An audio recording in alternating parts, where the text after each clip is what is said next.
All right. Hello, everyone. Good evening. My name is Ravi Dinakaran. I am part of the HTCI's executive committee team, and I'll be taking the role of the MC today. First, on behalf of the HTCI board and the executive committee, it is my honor and privilege to welcome you all to this first kind of a virtual event for HTCI.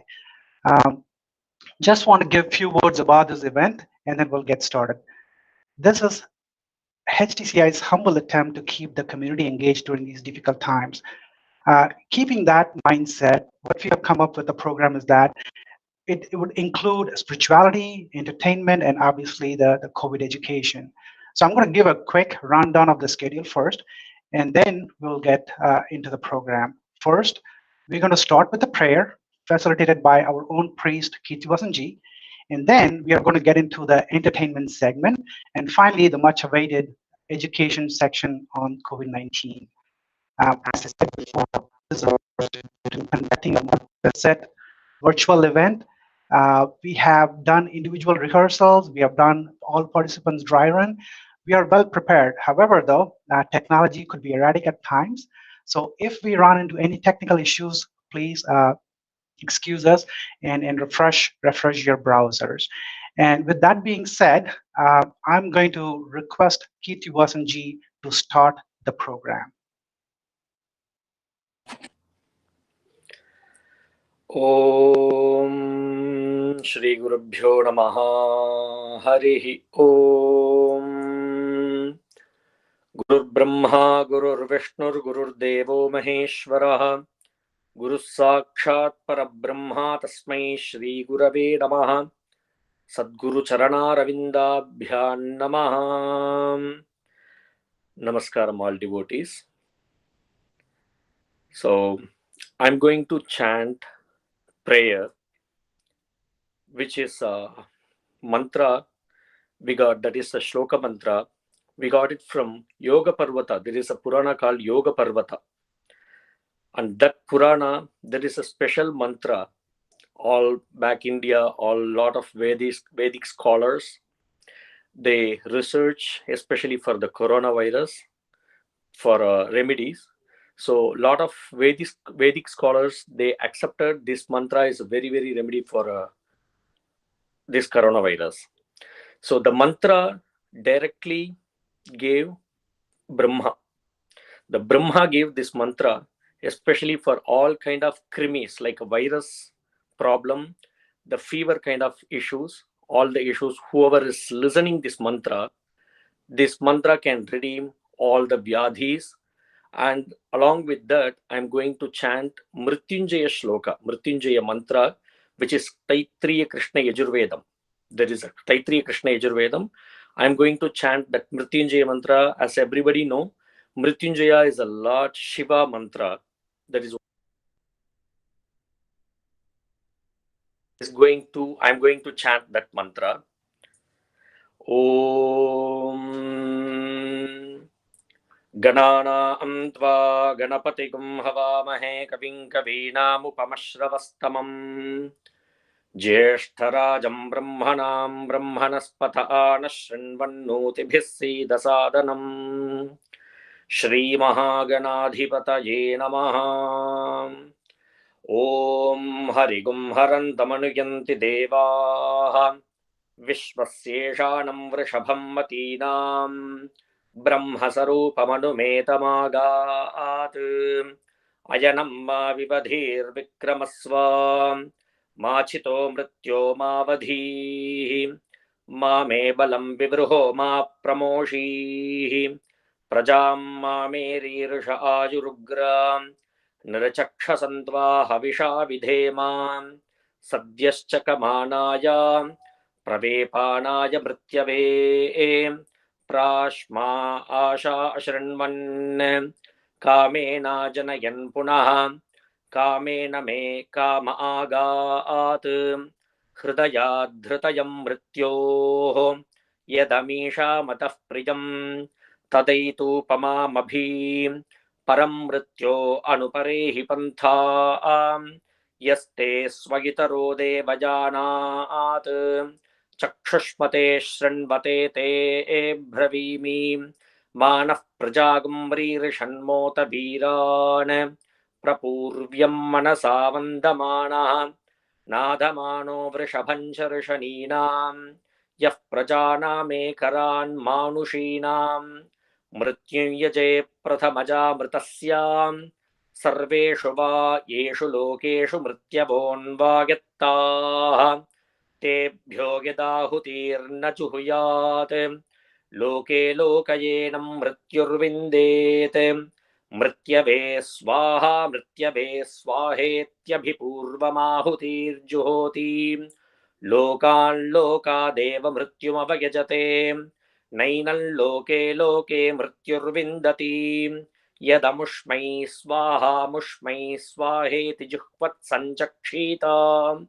बहुं मृत्युममित्रं कुर्वीत मृत्यवे स्वाहेत्येकस्मा एवैकाञ्जुहुयात् एको वा अमुष्मिन् लोके मृत्युः अशनया मृत्युरेव तमेवामुष्मिन् लोके वयजते भ्रूणहत्यायै स्वाहेत्यवभृत आहुतिं जुहोति भ्रूणहत्यामेवावयजते तदाहुः यद्भ्रूणहत्या पात्र्याथा कस्माद्यज्ञेऽपि क्रियत इति अमृत्युर्वा अन्यो भ्रूणहत्याया इत्याहुः भ्रूणहत्या वावमृत्युरिति यद्भ्रूणहत्यायै स्वाहेत्यवभृत आहुतिं जुहोति मृत्युमेवाहुत्या तर्पयित्वा परिपाणं कृत्वा भ्रूणग्ने भेषजं करोति एतागुं हवै मुण्डिभ औदन्यवः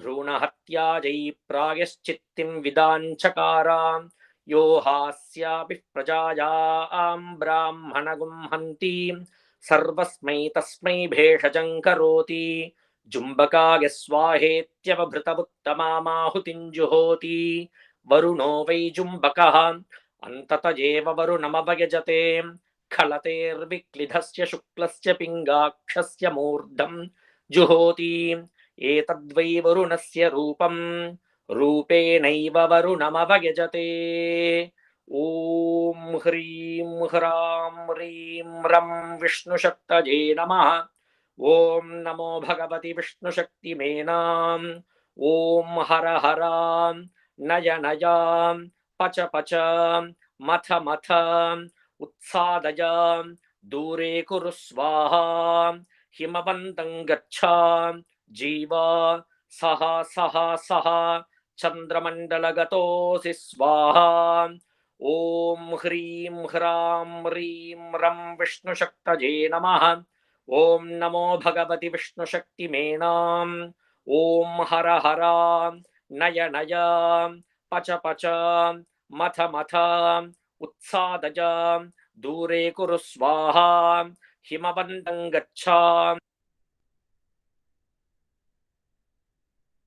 ततोऽसि स्वाहा तच्छंयोरावृणीमहे गातुं यज्ञाय गातुं यज्ञपतये दैवी स्वस्तिरस्तु नः स्वस्तिर्मानुषेभ्यः ऊर्ध्वं जिघातु भेषजं शन्नो अस्तु द्विपदे शञ्चतुष्पदे ॐ शान्तिः शान्तिः शान्तिः लोकाः समस्ताः सुखिनो भवन्तु सर्वे जनाः सुखिनो भवन्तु. We can pray to God and our gurus for all of the devotees, for our community. Please stay home. We will pray for you. We will hear our HTC temple. We are doing puja for everyone. Please stay home. Thank you. Sarve jana sukhino bhavantu. Thank you so much, KTG, for the great spiritual start and showcasing that HTCI does not only looks out for its Central Indiana community members, but also to all the living beings in this world. Appreciate that very much, KTG. Thank you. Thank you so much. All right. So now let's get into the next segment, which is entertainment. I'm going to introduce one of my peers in HTCI team, Pallavi Belamkar. Pallavi is the cultural committee chair for the EC group, and she has put together a wonderful entertainment segment for us. Let's hear it from her. On to you, Pallavi.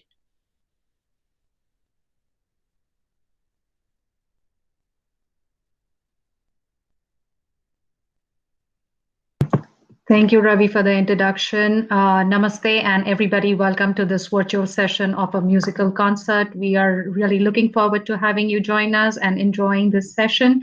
Our first singer today is Srimati Vidya Srinivasan. Vidya started her musical journey at a very young age. She has trained with many prominent gurus in India. To name one of them is Sadguru Sangeet Vidyalaya. Today, she has carved a niche for herself in singing various ragas, kritis, and bhajans, garnering a deep knowledge in Carnatic music. Today, she is going to be singing for us a mix of bhajans and kritis. So sit back, relax, and enjoy Vidyaji's singing. Thank you. Vidyaji, you're on.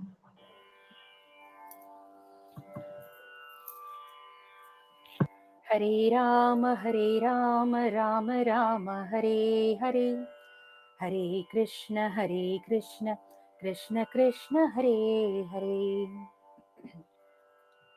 Shuklam Bharataram Vishnum Sashivarnam Chadurbhujam Prasanna Vadanam Dhyaye Sarva Vignobashantaye.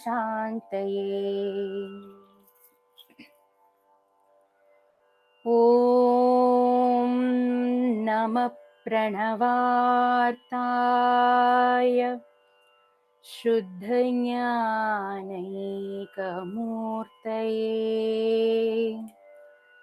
निर्मलाय प्रशान्ताय दक्षिणामूर्तये नमः। ॐ नमः प्रणवार्ताय शुद्धज्ञानैकमूर्तये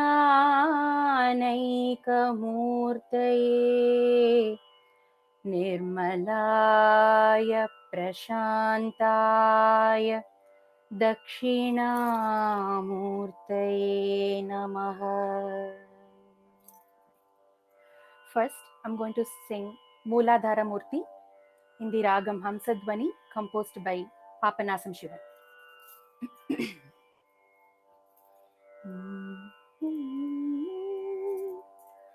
Mooladhara Murti, Mooladhara Murti, Gajamugani Sharanam Munad Ubaya Charanam Mooladhara Murti, Gajamugani Sharanam Munad Ubaya Charanam Mooladhara Murti, Gajamugani.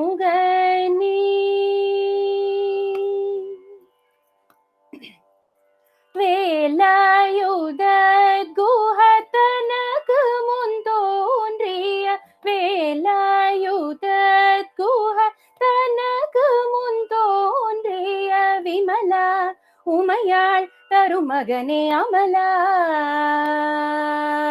Vimala Umayal Tarumagane Amala, Yamayal Munivatolu Mooladhara Murti,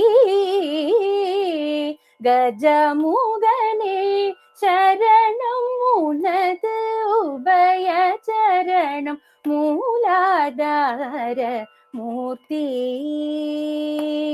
Gajamugane.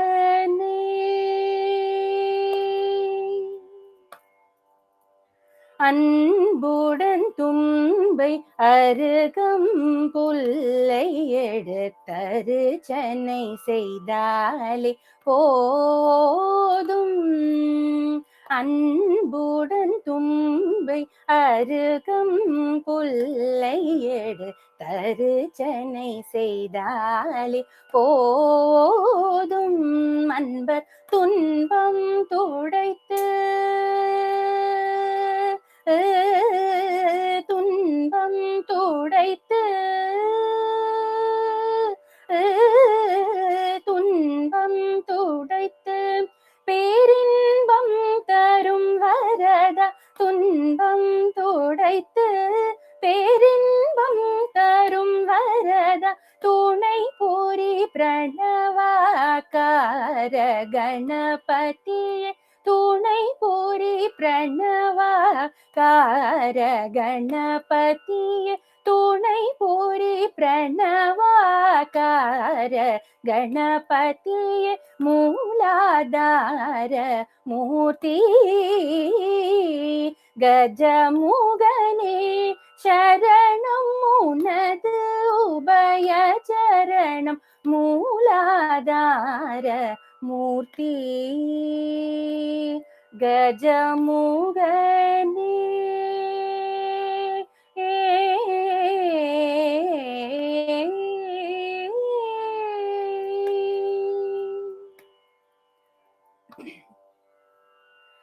Next, I'm going to sing Nigama Nigamantavar. It's Annamaya Kirtanam set to the Ragam Hindolam.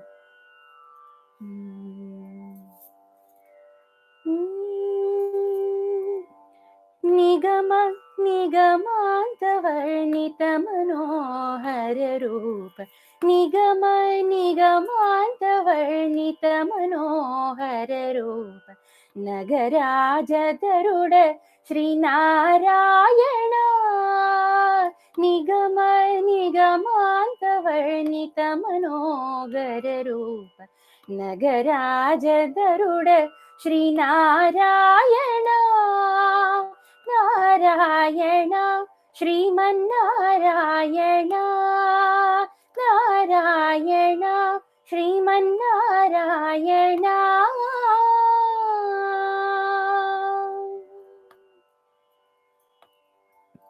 దీపించు వైరాగ్య దివ్య సౌఖ్యం బియ్య నోపక కదా నన్ను నొడబరపుచు దీపించు వైరాగ్య దివ్య సౌఖ్యం బియ్య నోపక కదా నన్ను నొడబరపుచు పై పైన సంసార బంధముల కట్టేవు నా పలుకు చెల్లున నారాయణ పై పైన సంసార బంధముల కట్టేవు నా పలుకు చెల్లున నారాయణ నిగమ నిగమాంతవర్ణిత మనోగర రూప నగరాజదరుడ శ్రీనారాయణ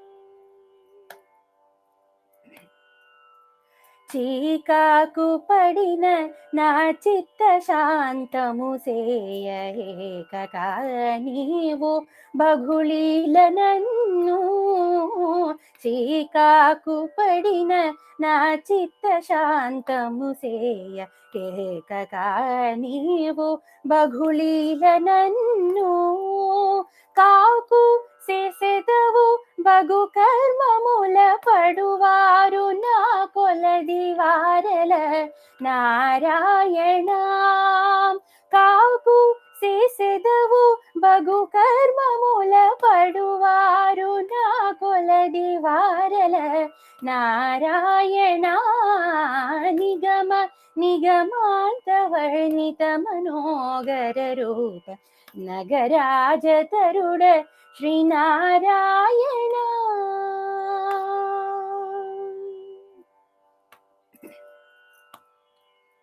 వివిధ నిర్బంధముల వెడల ద్రోయక నన్ను భవసాగరముల తడబడజేతువా వివిధ నిర్బంధముల వెడల ద్రోయక నన్ను భవసాగరముల తడబడజేతువా దివిజేంద్ర వంద్య శ్రీ తిరువేంకటాద్రీశ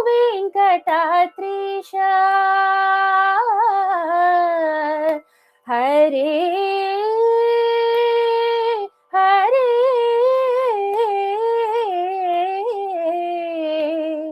హరే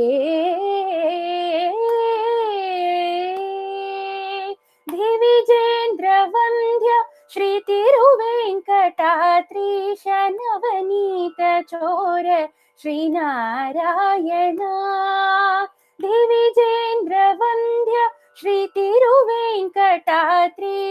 నవనీత चोर श्रीनारायण निगम दस मगधमनि दस निगम सगमगधमनि दस निगम निगमान्तवर्णित मनोगर रूप नटराज गरुड Shrinarayan Narayan Sriman Narayana Narayan Adinarayana वेदनारायण Laxminarayan हरिहरिनारायण वेङ्कटनारायण तिरुमलनारायण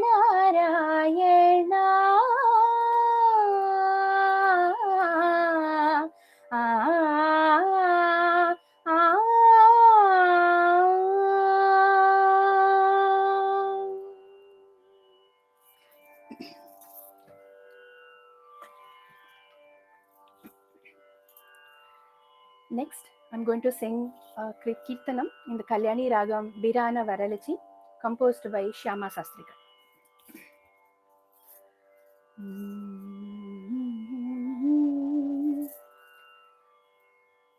Birana Varalichi bro, Birana Varalichi bro. Muni no neranam niti birana vara lichi bro. Muni no neranam niti birana vara lichi bro. Muni no neranam niti birana vara lichi bro. Muni no neranam niti birana vara lichi bro. Muni no neranam niti birana vara lichi bro.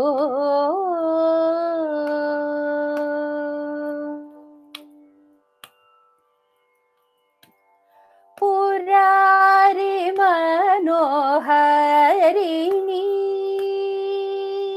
Amba purari manoharini Amba purari manoharini Shri Kamakshi Purari manoharini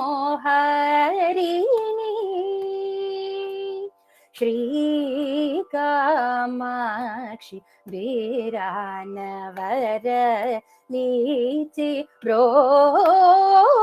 Muni no neranam niti birana vara lichi bro.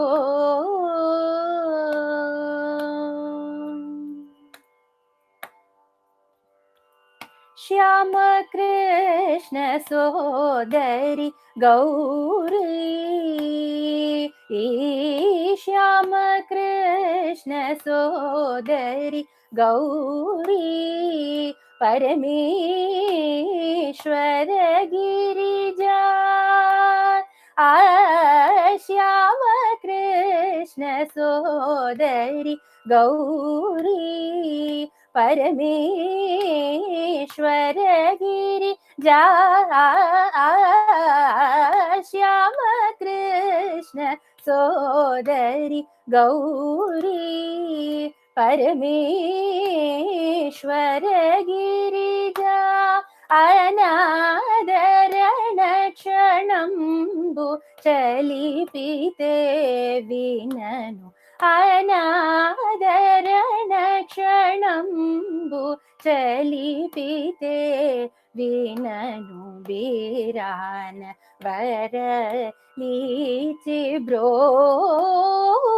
Muni no neranam niti birana vara lichi bro.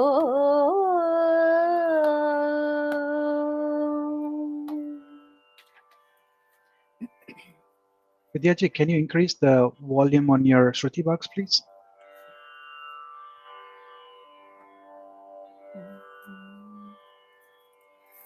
Next, I'm going to sing a song on Lord Krishna, Yennodu Vilayada Vava, set to the ragam Valachi.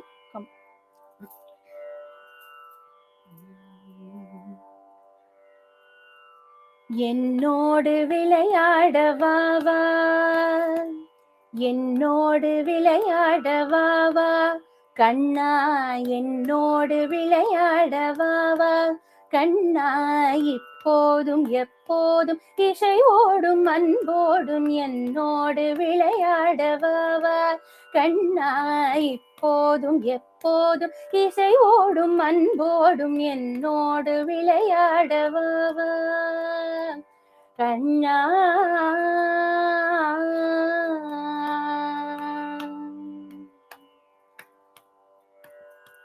முத்துச்சர கொண்டையிடுவேன், முத்துச்சர கொண்டையிடுவேன், மயிலின் இறகொன்றெடுத்து நான் செருகியும் விடுவேன், முத்துச்சர கொண்டையிடுவேன், மயிலின் முடியொன்றெடுத்து நான் செருகியும் விடுவேன், சத்த சலங்கை ஒன்றிடுவேன், சத்த சலங்கை ஒன்றிடுவேன், அதன் சந்தத்தில் நெஞ்சை கிடத்தி கழிப்பேன், சத்த சலங்கை ஒன்றிடுவேன், அதன் சந்தத்தில் நெஞ்சை கிடத்தி கழிப்பேன், என்னோடு விளையாட வா வா, கண்ணா இப்போதும் எப்போதும் இசைவோடும் அன்போடும் என்னோடு விளையாட வா வா, கண்ணா.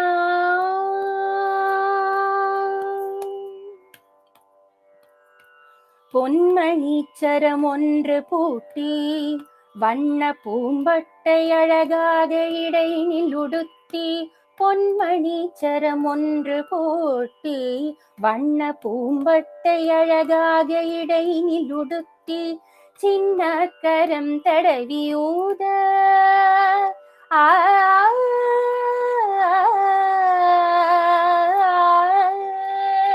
சின்ன கரம் தடவியூத, சின்ன கரம் தடவியூத, மூங்கில் தேடி குழல் ஒன்று செய்து நான் தருவேன், சின்ன கரம் தடவியூத, மூங்கில் தேடி குழல் ஒன்று செய்து நான் தருவேன், என்னோடு விளையாட வா வா, கண்ணா இப்போதும் எப்போதும் இசைவோடும் அன்போடும் என்னோடு விளையாட வா வா, கண்ணா கண்ணா கண்ணா. ஆ ஆ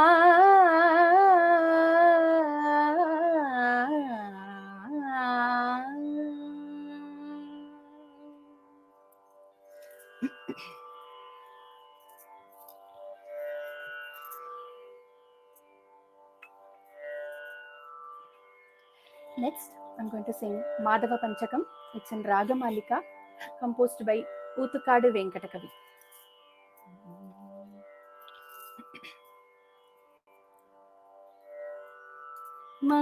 मंगलतुंग निरंतर चंद्र तुरंतर बृंदतराधिपते, मंगलतुंग निरंतर चंद्र तुरंतर बृंदतराधिपते, माधव गौरपसन मणिनूपुर मरगदहार सुराधिपते, अंगित चंदन अनुपम संदुण अंजन रुचित नयनपते, हरि हरि माधव मधुसूदन जय आनक तुंदु विवाद्यपते, हरि हरि माधव मधुसूदन जय आनक तुंदु विवाद्यपते, शङ्गगदावन मालसुदर्शन धारण करुण करद्भलसे चल चल नयन सुधाकर भाषण तंत्र स्वतंत्र स्वरूपणिते अमर कनैरवि कांचित पदयुग अमल कमल दल सौम्यनिते हरि हरि माधव मधुसूदन जय आनक तुन्दुभिवाद्यपते हरि हरि माधव मधुसूदन जय आनक तुन्दुभिवाद्यपते भद्र विचित्र चरित्र पवित्र सुमित्र सुमित्र सुमित्रपते भावित लोक चराचर पालन पादयुगल करुणा चलते अगणित मुनिगण भूषण घोषित हरि हरि नाम सुदासयुते हरि हरि माधव मधुसूदन जय आनक तुन्दुभिवाद्यपते हरि हरि माधव मधुसूदन जय आनक तुन्दुभिवाद्यपते लालन लालित ललित विलुलित ललाट ललामक लसितपते नव नव भाव मनोहर केत निकेतन हेतु विनोदगते आलन विगसित हसन मंत पर अकलुज सुंदर रूपणिते हरि हरि माधव मधुसूदन जय आनक तुन्दुभिवाद्यपते हरि हरि माधव मधुसूदन जय आनक तुन्दुभिवाद्यपते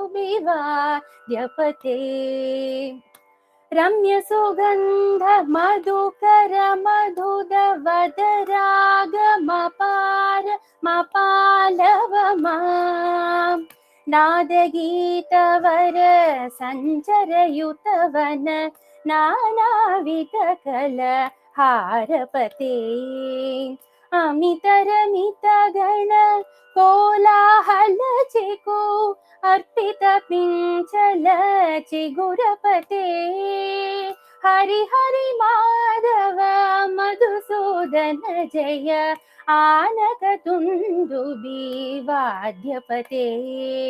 हरि हरि माधव मधुसूदन जय आनक तुन्दुभिवाद्यपते हरि हरि माधव मधुसूदन जय आनक तुन्दुभिवाद्यपते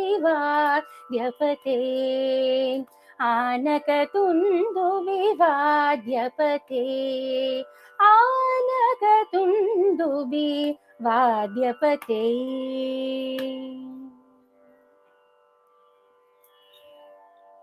Next, I'm going to sing a bhajan composed by Kabir Das. नाम जपन क्यों छोड़ दिया, set to the ragam Kalyani.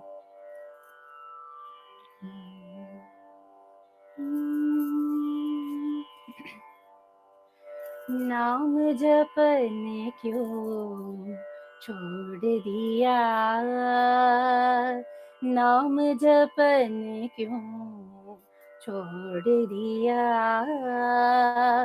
क्रोध न छोड़ा झूठ न छोड़ा, सत्य वचन क्यों छोड़ दिया, नाम जपन क्यों छोड़ दिया,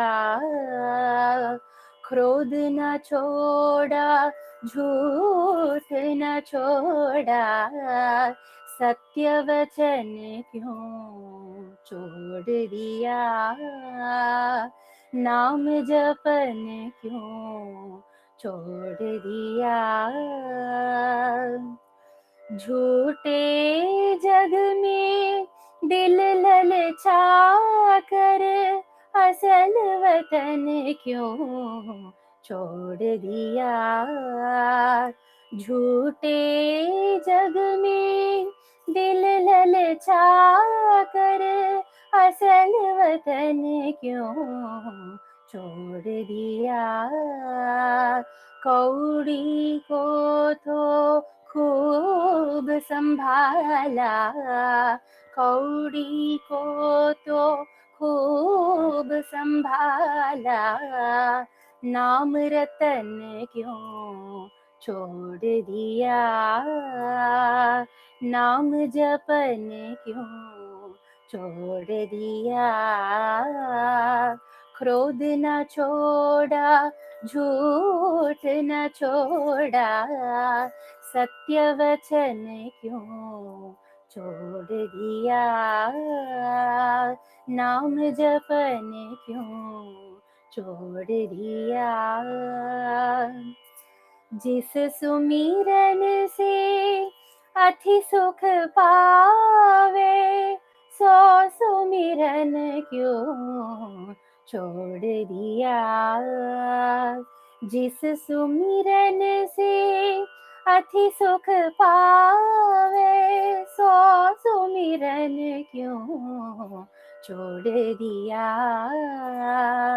खालस एक भगवान भरोसे, खालस एक भगवान भरोसे, तन मन धन क्यों ना छोड़ दिया। तन मन धन क्यों ना छोड़ दिया। नाम जपन क्यों छोड़ दिया। क्रोध न छोड़ा, झूठ न छोड़ा, सत्य वचन क्यों छोड़ दिया। नाम जपन क्यों छोड़ दिया।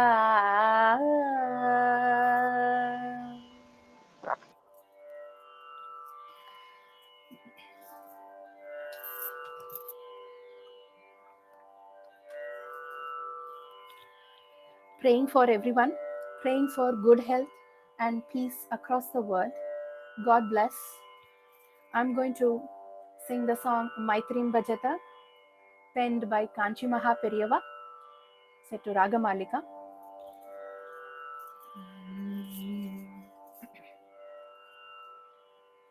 Maitrim Bhajata अखिल जेत्री, मैत्रीं भजत अखिल जेत्री, मैत्रीं भजत अखिल जेत्री, मैत्रीं भजत अखिल जेत्री। आत्मवदेव परान् विपश्यत, आत्मवदेव परान् विपश्यत, युद्धं त्यजत स्पर्धां त्यजत, युद्धं त्यजत स्पर्धां त्यजत, त्यजत परेष्वक्रममाक्रमणम्, त्यजत परेष्वक्रममाक्रमणम्। मैत्रीं भजत अखिल जेत्री, मैत्रीं भजत अखिल जेत्री। जननी पृथ्वी कामदुहास्ते, जननी पृथ्वी कामदुहास्ते, जनको देवः सकल दयाळु, जनको देवः सकल दयाळु, जनको देवः सकल दयाळु। धाम्यत धात धयत्वं जनतः धाम्यत धात धयत्वं जनतः श्रेयो भूयात् सकलजनानां श्रेयो भूयात् सकलजनानां श्रेयो भूयात् सकलजनानां श्रेयो भूयात् सकलजनानां श्रेयो भूयात् सकलजनानां.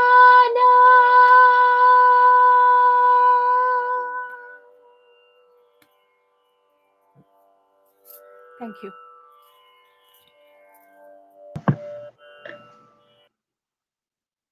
Thank you for that, Vidyaji. It was beautiful, amazing singing, voice came through, wonderful. Absolute love the song selection you had there. Thank you very much.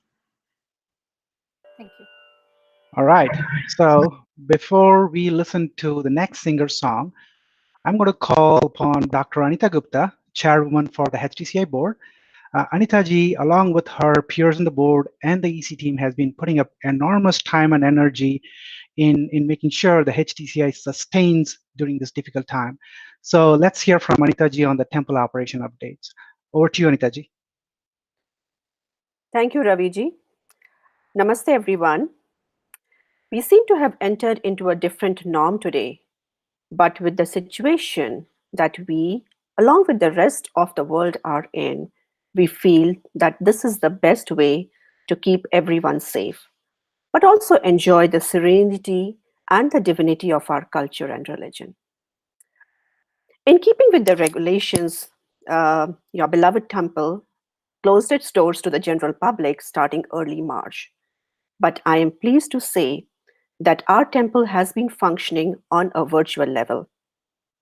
The temple management has been working hard to bring the temple to your homes, and I thank the various individuals who make this happen day after day. A COVID-19 preparedness team was formed, consisting of physicians from our own board and executive members, who are also working on the front line in the community.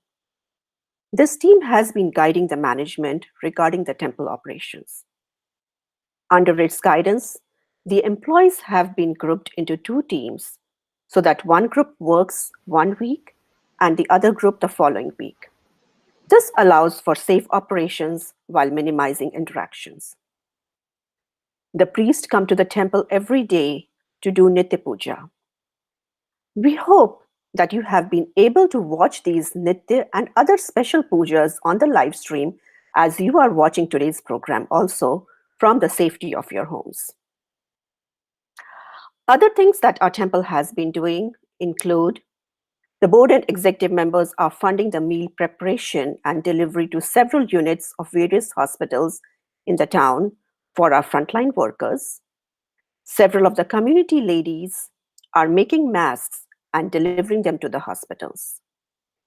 HTCI is also collaborating with other organizations to help the community in these times of need. These include reaching out to the older members of the community to make sure that they are fine and then provide them any needed help.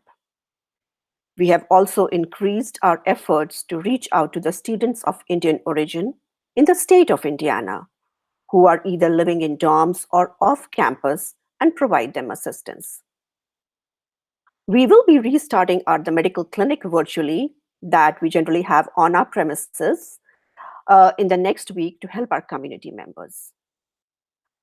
All I can say is the team has been working tirelessly to keep the community and the temple connected, such as the program this evening.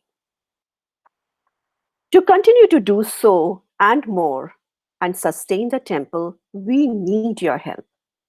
We have minimized our temple expenses to the bare minimum, though we do have some basic fixed expenses that include priests, manager, cooks, janitors, and security.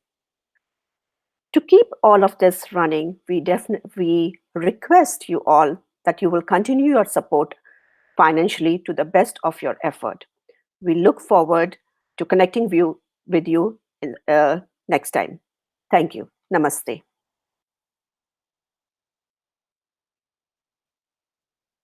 Thank you, Anita ji.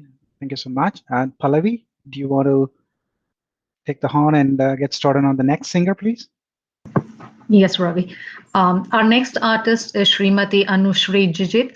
She has trained in Carnatic music for 15 plus years. She has participated in music reality shows in Kerala. She was an anchor for Flowers TV USA.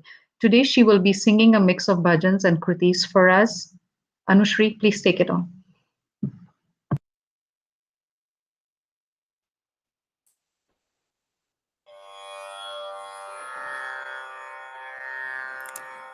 Good evening, everyone. Before I get started, I would like to thank Hindu Temple of Central Indiana for giving me this opportunity. Let's all pray together, do bhajans, chant the name of God to get over this pandemic soon. I'll start off with a short Ganesha sloka, then move on to bhajans.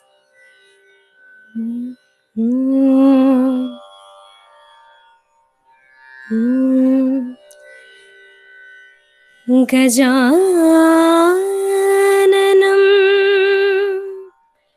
Bhutaganaadi Sevitam Kapittajamba Phalasara Bhakshitam Umasutam Shokavinashakaranam Namami Vigneshwara Padapankajam Gajananam Bhutaganaadi Sevitam Kapittajamba Phalasara Bhakshitam Umasutam Shokavinashakaranam Namami Vigneshwara Padapankajam Namami Vigneshwara Padapankajam.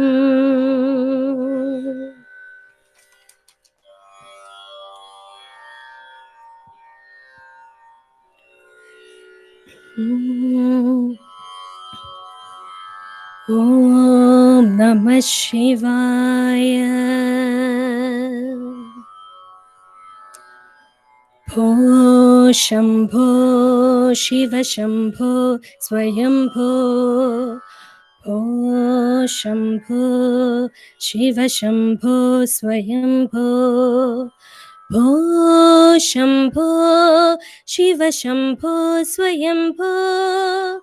Bho Shambho Shiva Shambho Swayambho.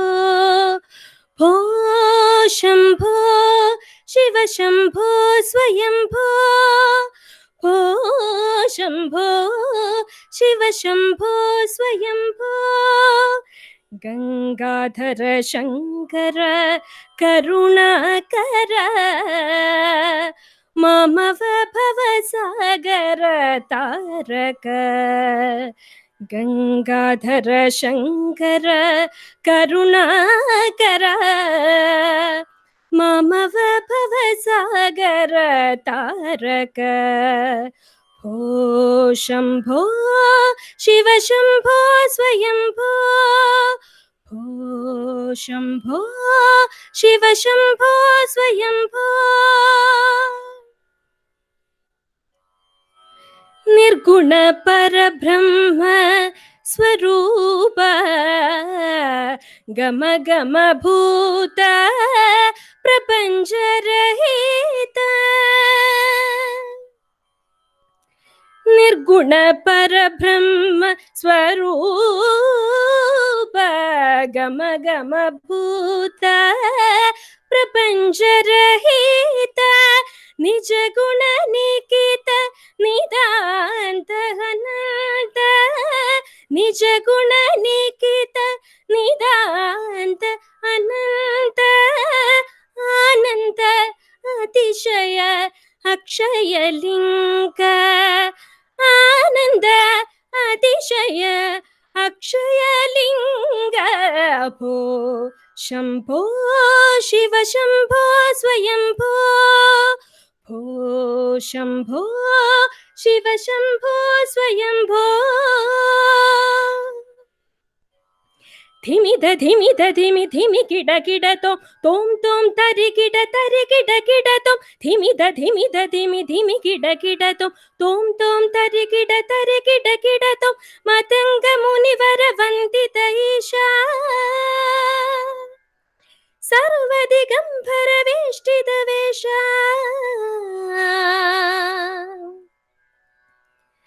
Matang मुनिवर वंदित ईशा सर्वदिगंबर वेष्टित वेश नित्य निरंजन नित्य नडेश ईश सबेश सर्वेश भो शंभो शिव शंभो स्वयंभो भो शंभो शिव शंभो स्वयंभो गंगाधर शंकर करुणाकर मम भव सागर तारक गंगाधर शंकर करुणाकर मम भव सागर तारक भो Shambho Shiv Shambho Swayambho Shiv Shambho Swayambho Shiv Shambho Swayambho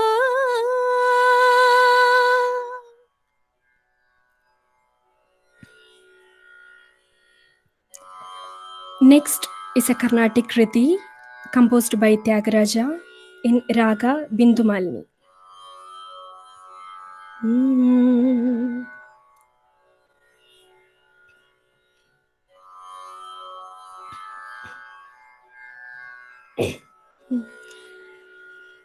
Yata mudho yata sogaso yata mudho yata sogaso yata mudho yata sogaso yata mudho yata sogaso yata mudho yata sogaso yata mudho yata sogaso yata mudho yata sogaso yavari vallavar nimpa tagune yata mudho yata sogaso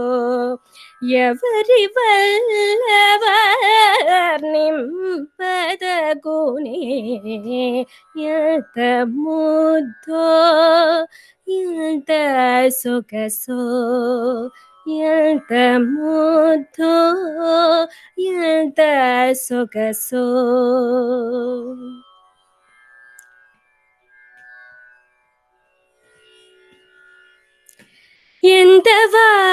ఎంతవారలైన గాని ఎంతవారలైన గాని ఎంతవారలైన గాని కాంద ఎంతవారలైన గాని కాంద చిందక్రాంతు లైనారు ఎంతవారలైన గాని కాంద చిందక్రాంతు లైనారు ఎంత ಮೂಧೋ ಎಂತ ಸೊಗಸೋ ఎవరి వల్లవర్ నింపతగునే ఎంత ముద్దో ఎంత సొగసో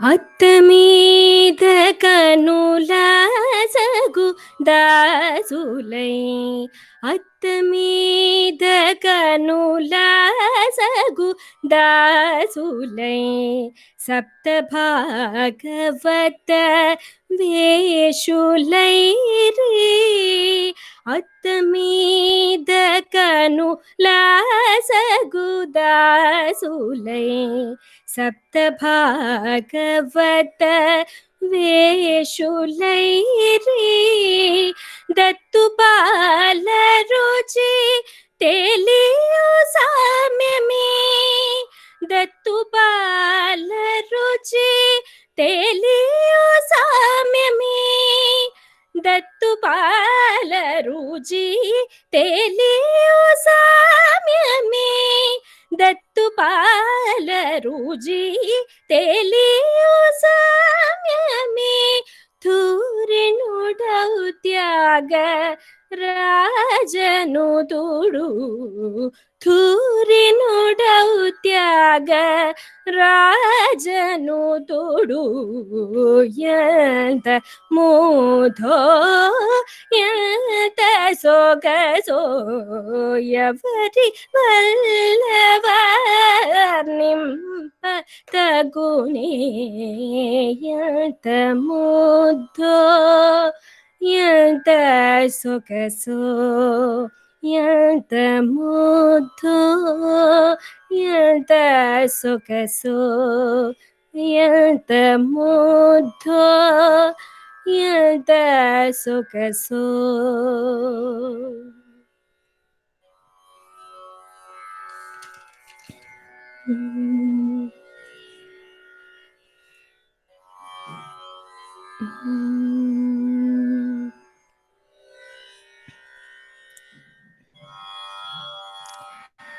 Next, I'll be singing a bhajan of Lord Rama. It's a beautiful devotional song which is close to my heart.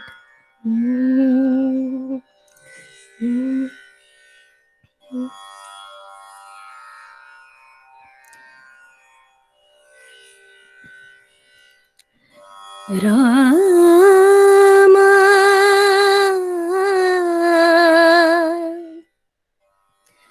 Rama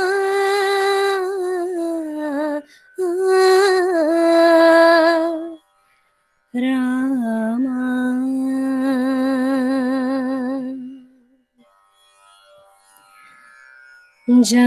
Janaki jane Rama Janaki jane कदन नितानम नाहम जाने मोक्ष कवाडम नाहम जाने जानकी जाने रामा रामा रामा जानकी जाने रामा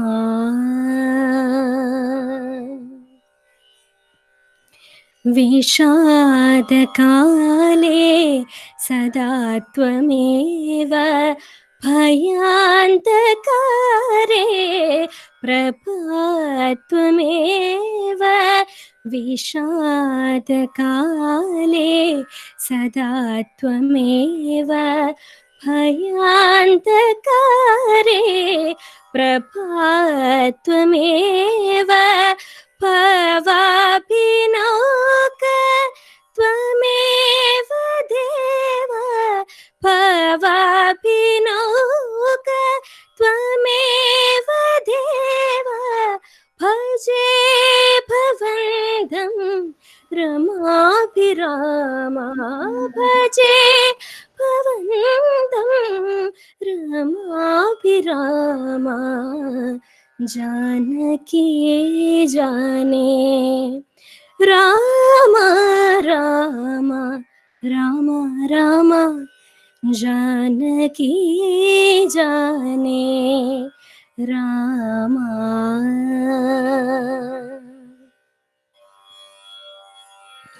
दया समेत सुधानिकेत चिन्मकरन्द नतमुनिवृन्द दया समेत सुधानिकेत चिन्मकरन्द नतमुनिवृन्द आगमसार जित संसारा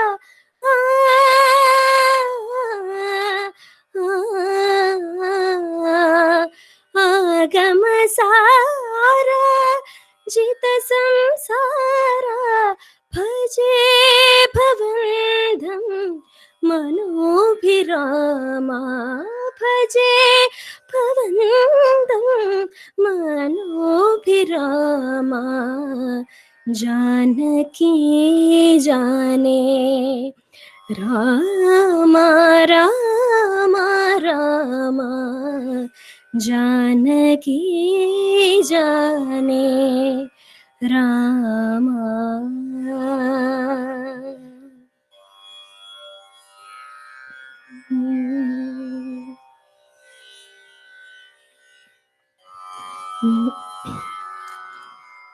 Moving to my last bhajan, again it's a Carnatic Kriti composed by Muthuswami Dikshita in Raga Varali.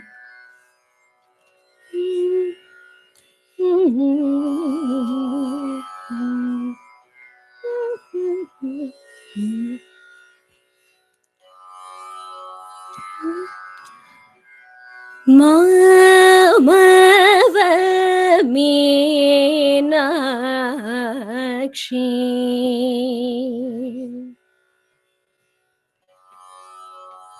Mava Meenakshi Rajamadangi Manikya Vallagi Pani Madhuravani Varali Veni Mamava Meenakshi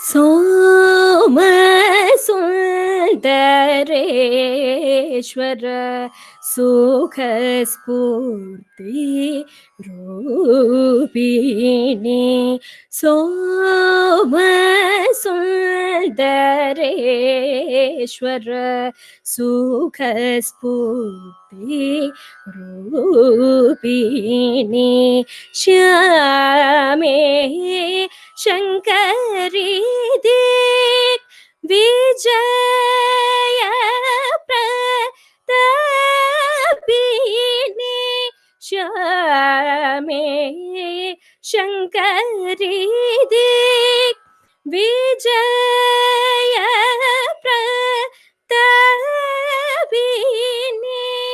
Hemaratna Bharana Dharini Isha Guru Guha Hrita-karini Hemaratna Bharana Dharini Isha Guru Guha Hrita-karini Kamitartha Vidharana Dhorani Karunya Mrida Paripurani Kama Krodha Dinivarini Kadamba Kanana हरिणि मामव Meenakshi राजमादङ्गी माणिक्यवल्लकी पाणि मधुरवाणि वराळि वेणि मामव Meenakshi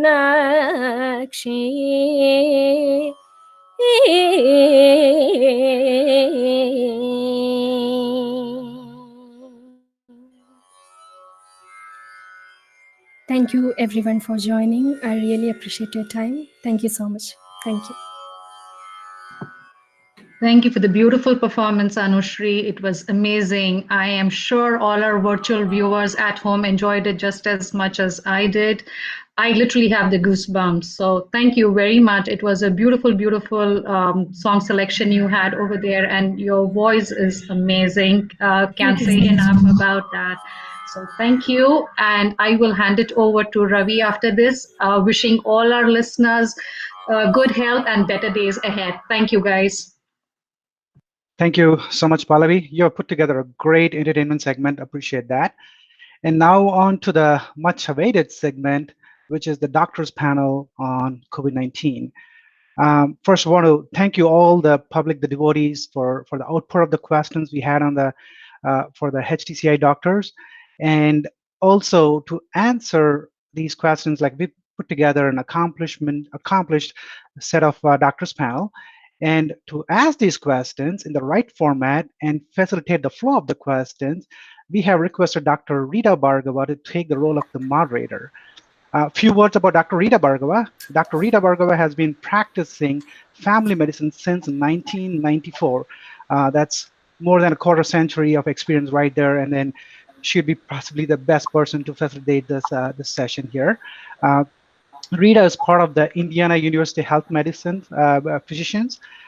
She enjoys working in the primary care for main reason that she could work with different ages, different age groups of the patients. Rita is also our HTCI board member.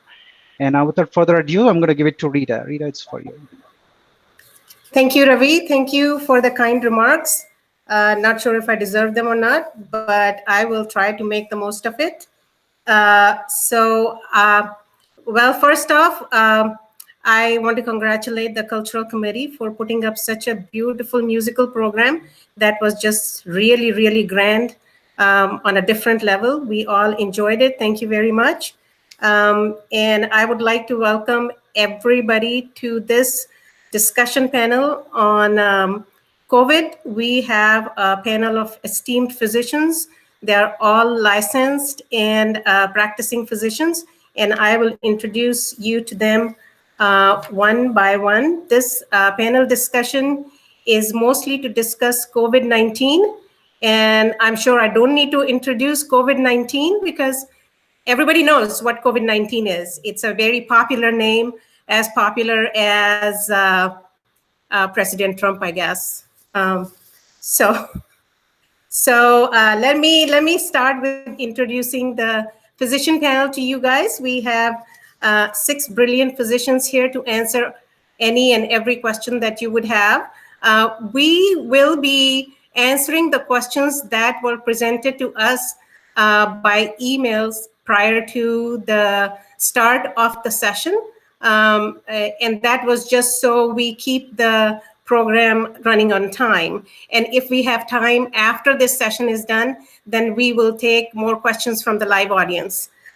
So here I go. I am going to introduce to you Dr. Sandeep Kukreja first. Ravi, if you can pin him. He's part of Indiana Internal Medicine Consultants, specializing in pulmonary medicine, critical care, and internal medicine. Basically, Sandeep's specialty in these times of COVID pandemic is very important because he deals with a very important part of the body, the lungs, that are very frequently affected by COVID infection. So this is Dr. Sandeep Kukreja. Thank you, Sandeep, for agreeing to be part of the panel. My next physician on the panel is Dr. Lakshmi Natarajan. She is assistant professor of internal medicine at VA Medical Center. And as the specialty suggests, she practices internal medicine, which means that she deals with mostly adult patients. And as we all know, COVID infection is a little bit more prevalent in a facility like VA, so she deals with it quite frequently. Um, so she is Dr. Lakshmi Natarajan. Um, Third physician on the panel is Dr. Vipin Kalia. Dr. Vipin Kalia is the assistant professor of internal medicine at VA Medical Center also. Dr. Kalia also manages an educational website, www.coronaviruspandemicterminator.com. If you have any questions about that, please email the clinic email on the HTCI, and we will provide you more information on that. That was Dr. Vipin Kalia. Next physician on the panel is Dr. Ramarao Yeleti. Dr. Ramarao Yeleti is a cardiologist. He provides clinical leadership at more than 200 sites of care through his role as Community Health Network's Chief Physician Executive. He's board certified in internal medicine, cardiovascular diseases, interventional cardiology, and nuclear cardiology. He is senior policy group member of Governor's Office for the COVID response. He is also COVID physician advisor for Central Indiana Corporate Partnership, a group of 50 CEOs of large companies in Central Indiana like Lilly and Cummins. Dr. Yeleti has become quite a celebrity these days because we see him on TV frequently, and I'm sure you all have seen him too. We are really honored to have him on the panel. Next physician on the panel is Dr. Kannan Natarajan. And if you're wondering why he has the same last name as Lakshmi, that is because they're husband and wife. So Dr. Natarajan is board certified in interventional radiology.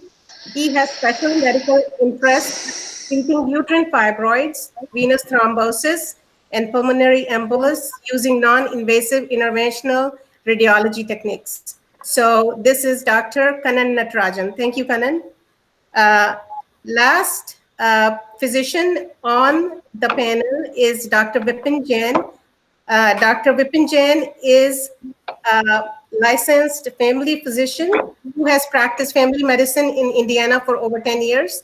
He believes in holistic approach to medicine and believes in involving patients in their own treatment. Dr. Jain is affiliated with Indiana University Health. So this is the panel of 6 physicians that I present to you that answer all of your questions that you would have, that you had sent us prior to the start of the session, and you might want to write down your questions. And also you can send it to us on the phone number 317-753-4884. And time permitting, we might answer those questions at the end of the session once we are done with answering the questions that have been presented to us by email before the start. So that is all for the introductions on the panel. And once we get to the, oh, there's the phone number if you guys got it, 317-753-4884. If you have any more questions, we will take them at the end of the question answer session once this is done.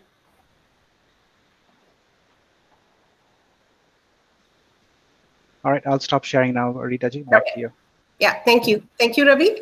So the questions that we are going to start with were mostly sent to us by email. They started coming in yesterday, and we stopped taking the questions at 10 o'clock this morning. So if you had sent any questions after that, we might not be able to answer during this session, but we will try and take it towards the end. So our first question that was presented to us, and this question will be answered by Dr. Kalia. Dr. Kalia, are you ready? Yes, I am. Should everyone with the symptoms that indicate COVID-19, should they be tested? Ravi, it's an excellent question. The quick and short technical answer is yes, everyone should be tested. But there are many caveats to that answer. Right now, as you know, we have a national shortage of testing, and then there are tests that are just done by swabbing either the nasopharynx or the throat itself, where we are looking for the RNA of the virus. Those tests right now, at least to the best of my knowledge, had a lag time where you would get the results 7 days later on after the test. But now I believe there are, at least in some parts of the country, where you can get the result back in 24 hours. So theoretically, if we had enough tests available nationwide, then the answer is yes, everyone should be tested. But right now, there is still a lot of national shortage, and there is a shortage in all the hospitals. So for that reason, I don't think it's a good idea to test everyone at this point because we just don't have the test. The other thing is, if you are either asymptomatic or have minimal symptoms, adding a test really doesn't add anything to a patient's life or value or to their symptom management. So for that purpose, it's not really mandatory that everyone be tested. But going long term, we are going to get a different kind of test called antibody test. And assuming that the antibodies, which is going to be in the bloodstream, if that test is positive and indeed is protective of immunity, that you won't get second infection, yes, those kind of tests would really be long-term. Because if you are truly immune, then you don't have the worry of going outside and worrying about that, am I going to get coronavirus or not, because then you would be immune. Then that would be really long-term beneficial in opening various parts of the society. So that hopefully is the quick answer and answers your question on should everyone be tested. And if Rita would allow me, I'm going to take 30 more seconds to do a personal pitch. And the personal pitch is, some of you may or may not be aware, our temple has been sponsoring a program called Havan Hindu American Vanprasthi Network for about 10 years. So we have been trying to form a network of our seniors in the community. So whenever times like this come, we could be of practical utility to each other. And that network is still going on. And those of you who would like more information, you're welcome to send a text to the telephone number Rita gave. And we would be happy to get you plugged into the Havan network or Hindu American Vanprasthi network as well. Thank you, Dr. Kalia. I'm sure this question was answered very clearly. So I will take the second question that came to us from Sharmila. Sharmila is asking Dr. Sandeep Kukreja, if it is COVID, do we normally feel all COVID symptoms like fever, cough, breathlessness, lack of smell, lack of taste? Or can you have COVID infection with just a few symptoms also?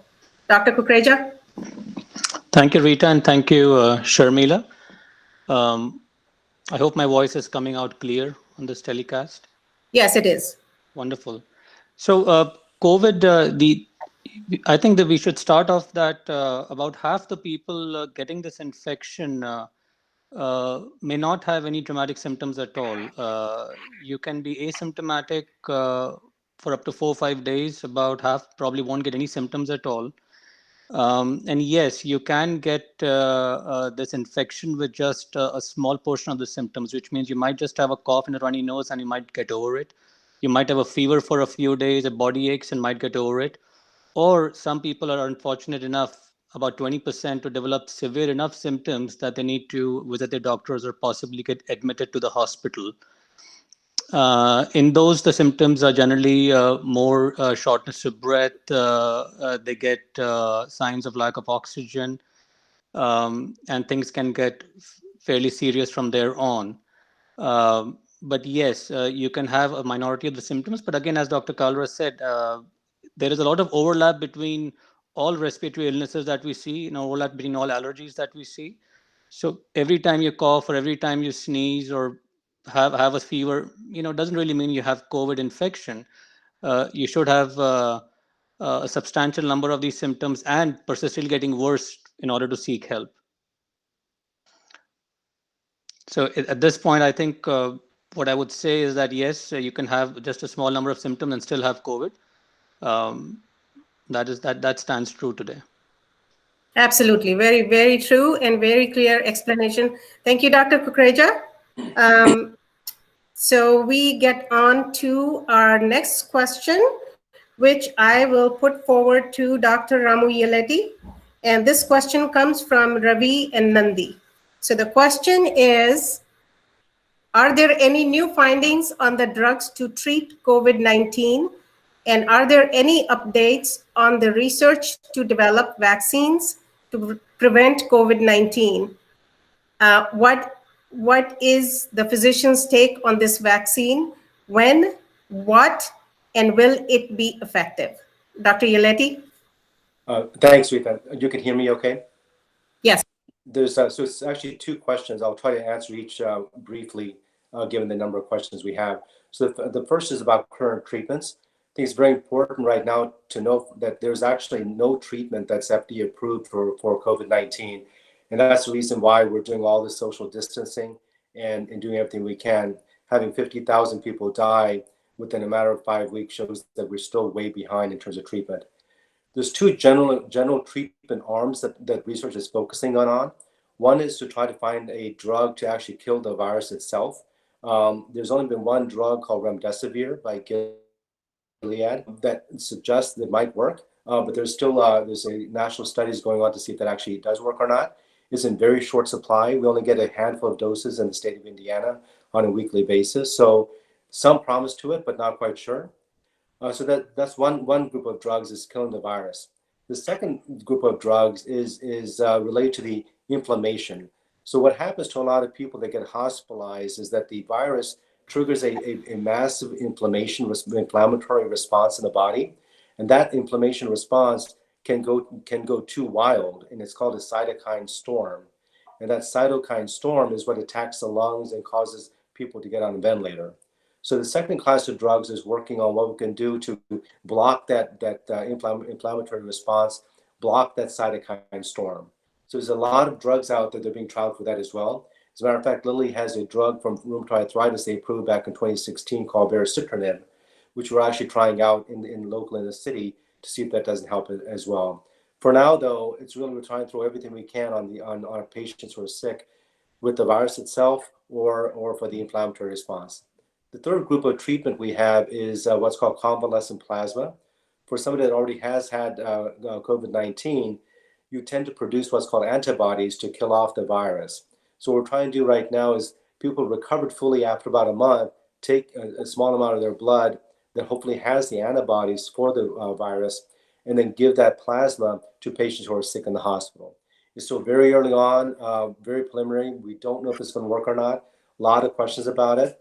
We also don't know how much of the antibodies are in the person's serum. Some people produce a lot, some people do not at all. But right now, in desperate times, we're trying everything we can. So that's the third arm that we're trying to do in terms of treatment. A lot of research going on, but those are the best things we have. And each institution is doing the best they can with really limited knowledge on what's happening. In terms of vaccine, that's more complicated, but I'll try to keep it short and simple. We're not going to get through this entire pandemic, or things are not going to get back to normal until everybody's vaccinated. And the reason is that coronavirus is highly contagious. And the only way, and the reason that social distance is working is we're not touching each other. So the only way to beat that is if everyone's vaccinated, no matter how contagious the virus is, if you're vaccinated, you won't get it. So there's about 80 different vaccine trials going on as we speak right now. There's phase 1, 2, and 3. And so they're going through several trials. There may be some that might be available probably in the next 12 months or so. It takes a long time to see. We have to inject the vaccine. They have to be exposed to the virus, and we have to see if it actually works. So there's a lot of work on that. The biggest thing for vaccine is not just trialing it, but then producing it. For us to really be successful, we need to immunize about 200 million Americans and 3.5 billion people around the world. So there's no manufacturing systems in place to make 3 billion vaccines, regardless of the kind we find. And that needs to happen in the next 12 months. So a lot of work going on behind the scenes with it. And it's going to probably, that's what it's going to take at least 18 months to get there. I'm confident we'll find a vaccine, but it's just a long road ahead with that. Thank you, Rita. Thank you, Dr. Yeleti. That was a very short, relevant, concise message. Thank you again for it. And Ravi and Nandi, I hope that answered your question. I believe it did. I heard most of the explanation, and it was very clear cut, and it was very relevant. So let us get on to our next question. And this question also was put forward to us by Ravi and Nandi. And this question I will let Dr. Vipin Jain answer. Dr. Jain, are you ready? Can I give you the question? Yes, absolutely. So the question is, people talk a lot about UV lights in COVID infection. Do you think these UV lights help in any way to heal from the virus? So this virus has a very unique structure, which makes this virus very fragile because its lipid outer layer is easily eliminated with the help of just alcohol-based sanitizer, high heat, and also the ultraviolet rays. Its pathogenicity comes from its ability to latch on the tissues once it gets entry into the respiratory system. In the worst possible way, it has capacity to have an exact key and a lock mechanism for the S2 receptors, primarily in the lung tissues, the circulatory tissues, and the kidney tissues. So outside the human structure, this virus is a very fragile virus as long as we are able to eliminate it. And ultraviolet rays, including the solar light and those private LED lights which are available, can be an option, especially if we are looking at the possibility of so many fomites where this virus can remain alive for as much as 12 to 24 to as much as even 72 hours. So it has a limited role, but not in a human use where it can be focused, be delivered to a lung parenchyma. The science is just not there yet. So just standing in the sun will not cure the virus, right? Probably minuscule. All right, thank you so much. From Dr. Jain, we move on next to Dr. Natarajan, Dr. Kannan Natarajan. The next question is for you. And the question is Dr. Natarajan on? Yeah, I'm here. Can you hear me? Yes. Okay. Now do you become COVID-19 resistant once you get COVID-19 and recover from it one time? Great question. That's something everybody's trying to answer. The short answer is we don't really know. There's no scientific proof, but most physicians believe that it will give you some immunity. What's not really known is how long that's going to be for. So most even get regular flu, you're immune for almost 6 months. So most physicians feel like this will give you some immunity. We don't know if it's going to be a matter of a few months or a few years. So that, I think, over time we'll find out. But for now, that's an unknown. Thank you. Thank you very much, Dr. Kannan Natarajan, for this answer. And as we move on, the next question I will put forward to Dr. Lakshmi Natarajan. Oh, she's right there. I don't even have to look for her. So the next question to us comes from Sharmila. And the question is how to differentiate between COVID-19 infection and severe seasonal allergies. so we can avoid a doctor's visit at this time for non-COVID issues? That is a very valid question, especially at this time of the season, because this is where like the full-blown allergy that we are going to see, and a lot of symptoms with the seasonal allergy and also the preliminary COVID symptoms, they overlap. So it is actually kind of very important, like for everyone to know like when to seek for medical attention. And the other thing it also comes is we all try not to go to the hospital or to a doctor's office at this time to prevent getting infection from the medical center.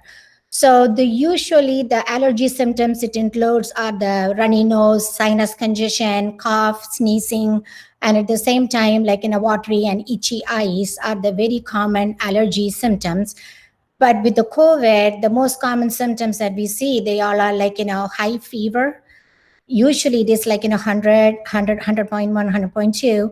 And they also will have like, some of them will present just with the chills, then sore throat, cough, flu-like symptoms like severe myalgia. And, some of them will present like atypical like diarrhea. So you really have to look for like, fever, sore throat are like the major thing, along with like, the other symptoms like severe myalgia and stuff. So you will see like both allergy plus like, severe flu-like symptoms also kind of, goes along.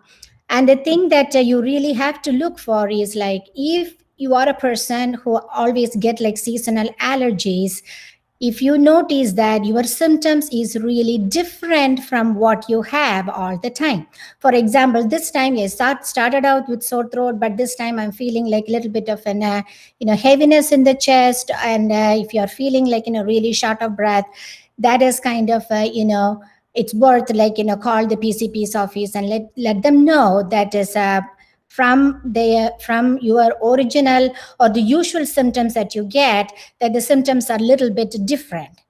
And the areas that you really have to pay attention to things are like, if the allergy symptoms it keep on worsening, irrespective of your usual treatment for the allergies, you need to call and notify your doctor or seek medical attention. And the third one, the area that I really will also pay attention is if you feel like there could be a possible history of exposure, then the symptoms like allergy like symptoms started like around 4 to 5 days after the question of possible exposure. You feel like having like sore throat and you are having like congestion and the flu like symptoms, that time also it is just worth seeking medical attention. Rita, did we lose you? Oh, okay, yeah, this time I was going to have you guys look for me. So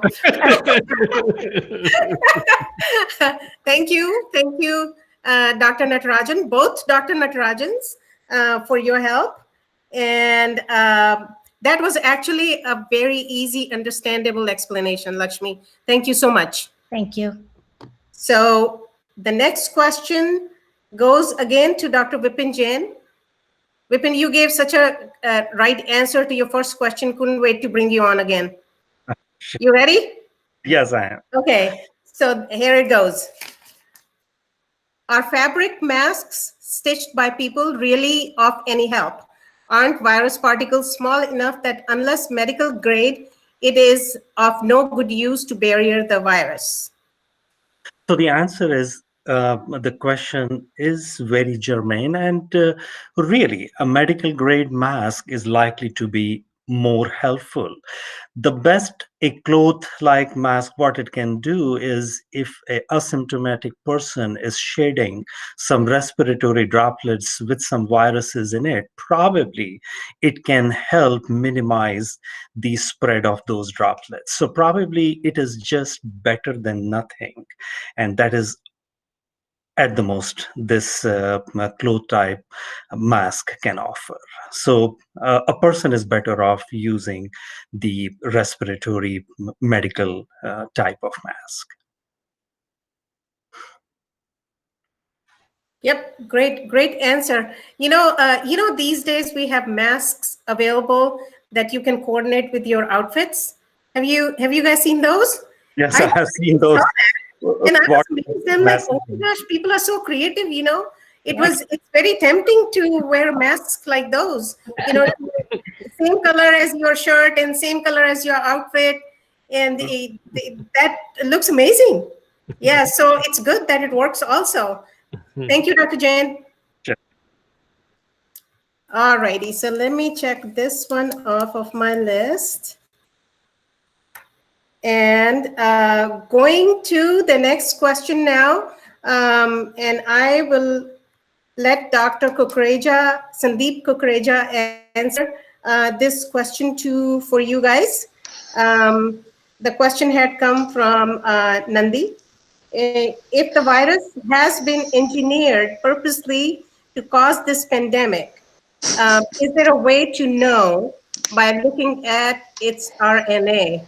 Whoa, I am sorry to give that question to you, but I hope you answer this in a non-threatening way. I just got off seeing Fox News, so I'm well read up on this answer. The short answer is, we don't know. And as far as we know, as far as whatever research has been done so far and published, we believe this is a naturally occurring virus. And there have been some research studies, some articles to that effect as well, that they've noticed that the virus DNA can be traced back probably to mammalian bats that where the coronavirus has been endemic for a while. And there's a very minor variation from those mammalian coronaviruses that have been circulating amongst bats in the environment. So as far as we know, we believe it is a naturally occurring variation. The medical community, especially the virologists across the world, have been raising the alarm for possible pandemics for quite a while. That it's a matter of when, not if, when we'll end up with a major pandemic of flu-like illness. So I think this was something that is probably a naturally occurring event.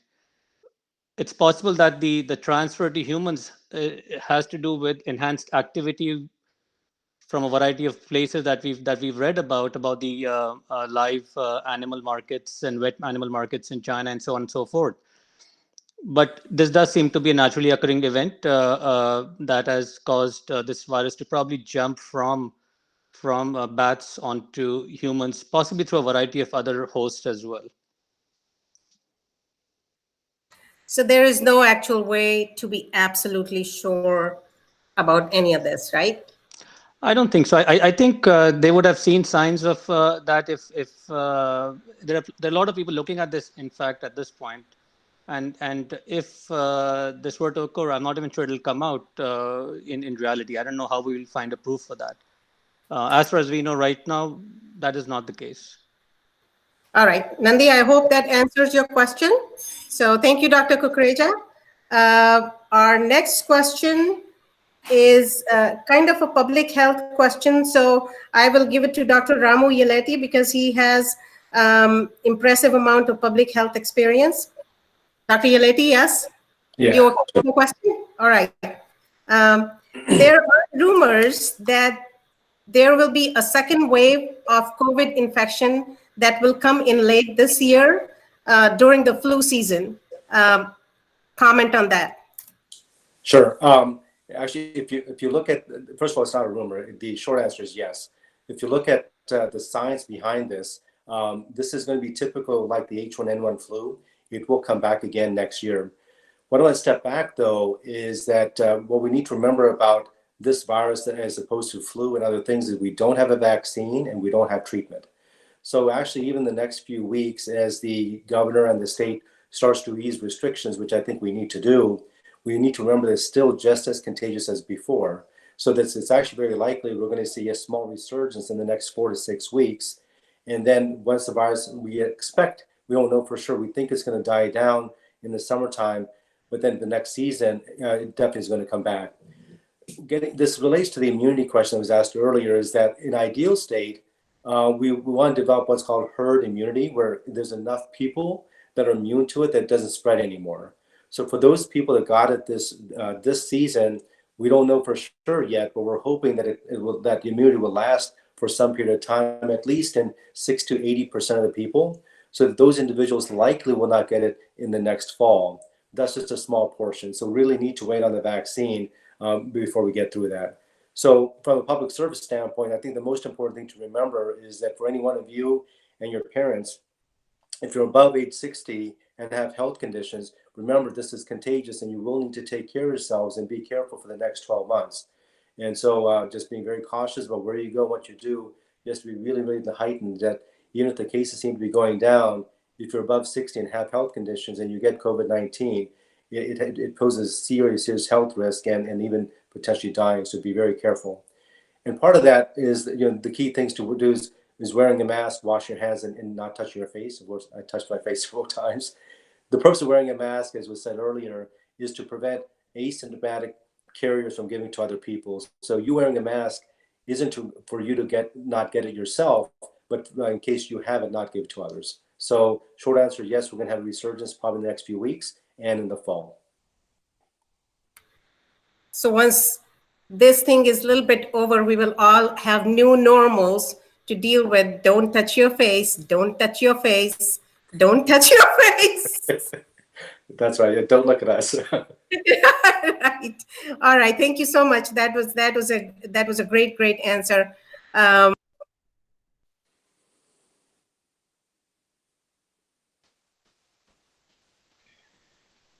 Rita ji, I think we lost your audio. Can anyone else hear Rita ji? Oh, sorry. Yes. Oh, there you go. There I you was go. muted. I apologize. No I told you I'm not a techie person, Ravi. No problem at all. I don't know how I would do this if you were not prompting me at every step. I'd probably be muted. My face would be crooked and all that stuff. Yeah, no worries. We try to help as much as we can there. So we are good. Thank you. Thank you, Dr. Yeleti. If you didn't hear me before, thanking you. So thank you very much. And the next question, I will invite Dr. Kalia.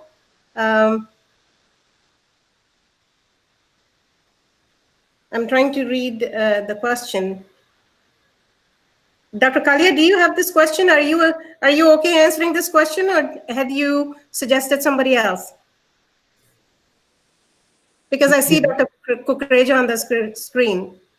Dr. Kalia, you're muted. Can you unmute yourself, please? There you go. Yes, I said I can read the question and I can answer the question. So the question was... I will read the question. I wasn't sure because I was seeing Dr. Kukreja and you were muted. So I wasn't sure who's wanting to answer this question. So we would appreciate a short, relevant answer from either of you, whoever is more comfortable. And let me read the question to you.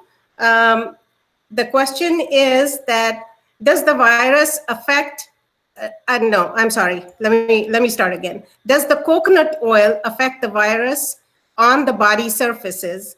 So do you recommend applying it to the body just like people do in India? I got the question, and Nandiji, it's an excellent question. The technical short answer is no, we don't know for sure. This virus, COVID-19, just came into our focus about 4 months back, and there hasn't been any research on coconut oil. But we are all sons and daughters of Indian Vedic civilization, so I'm going to give a little bit, take 1 minute to kind of elongate on that answer. There are lots of things, and we're going to briefly refer to Patanjali's work and Buddha's work, and for that matter, also Mahavir's work. Only about 0.1 to 0.5% of the people are going to die from this virus in the worst case scenario. But the other rest of us are going to worry a lot about it, and there is going to be a lot of anxiety related with that. So if applying coconut oil in India made you feel good, by all means, continue applying the oil over here and feel good. So there is really no technical reason not to do anything that would make you feel good. But in answer strictly, would the virus die from coconut oil? Nobody knows the answer to that question. So, but people can use it. People can use it without. Well, by all means. Yeah. Like I said, just about anything that would trick your mind into making you feel good, it's all excellent. All right. Thank you so much for the answer, Dr. Kalia. And my next question, actually, it was like half part. There are two parts of the same question, but the second part I am going to ask Dr. Natarajan. So the next question is a very common question that as primary care physicians, a lot of us get asked this. How do we clean the indoors, or how do we keep our indoors free of the virus? So I'm not sure if there's an absolute answer to free the virus, but I would say what is your strong advice to people who are trying to clean their indoors the best that they can? Dr. Kannan Natarajan. Yeah, so from everything I've read, this virus is easily killed. So any of the household cleaner that you use or the wipes that you use are good enough. So certainly frequently cleaning hard surfaces, doorknobs. It's important to realize, the way it gets in could be from other surfaces that you're bringing in from the outside. So make sure that, if you're bringing boxes or groceries, that you wipe them down. I'm talking about boxes of groceries. Certainly vegetables and fruits, you don't need to use cleaners. I would just use water just to wash off the vegetables and fruits. But the key is to minimize how much stuff you're bringing from the outside. So, and also clean them. Have an area in your home where you can clean the things you're bringing from the outside, sort of dirty spot, so you clean it and then you take it into the house. If it's something that can wait, if you're getting a box from Amazon that you don't need for 2-3 days, certainly waiting a day or two will help kill the virus. So same thing with mail. You can always put it somewhere in the garage and then bring it into the house a day or next day, so it kills the virus. So there's small things you can do to make sure the indoors you're keeping it as clean as possible. Hope that answered, Nadi. Yep, that answers the question. Yep, very much so. Rita, would you mind if I take 30 seconds to add something to Kanan's answer? I would give you 10 seconds.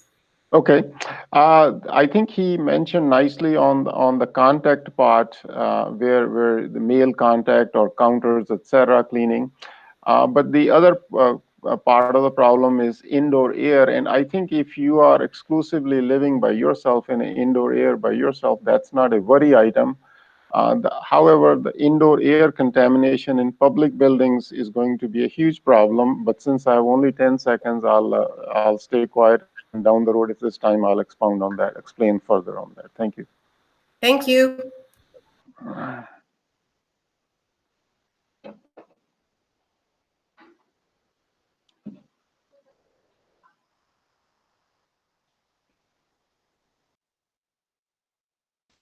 Sorry, I was muted again.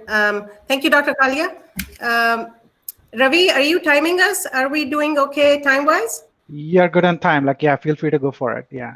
Okay, perfect. So the next question comes from Ruxini. And Ruxini, I am not even going to try and say your last name and butcher it. So I'm just going to call you Ruxini. So the question from Ruxini, I believe Dr. Lakshmi Natarajan would be a good one to answer this question.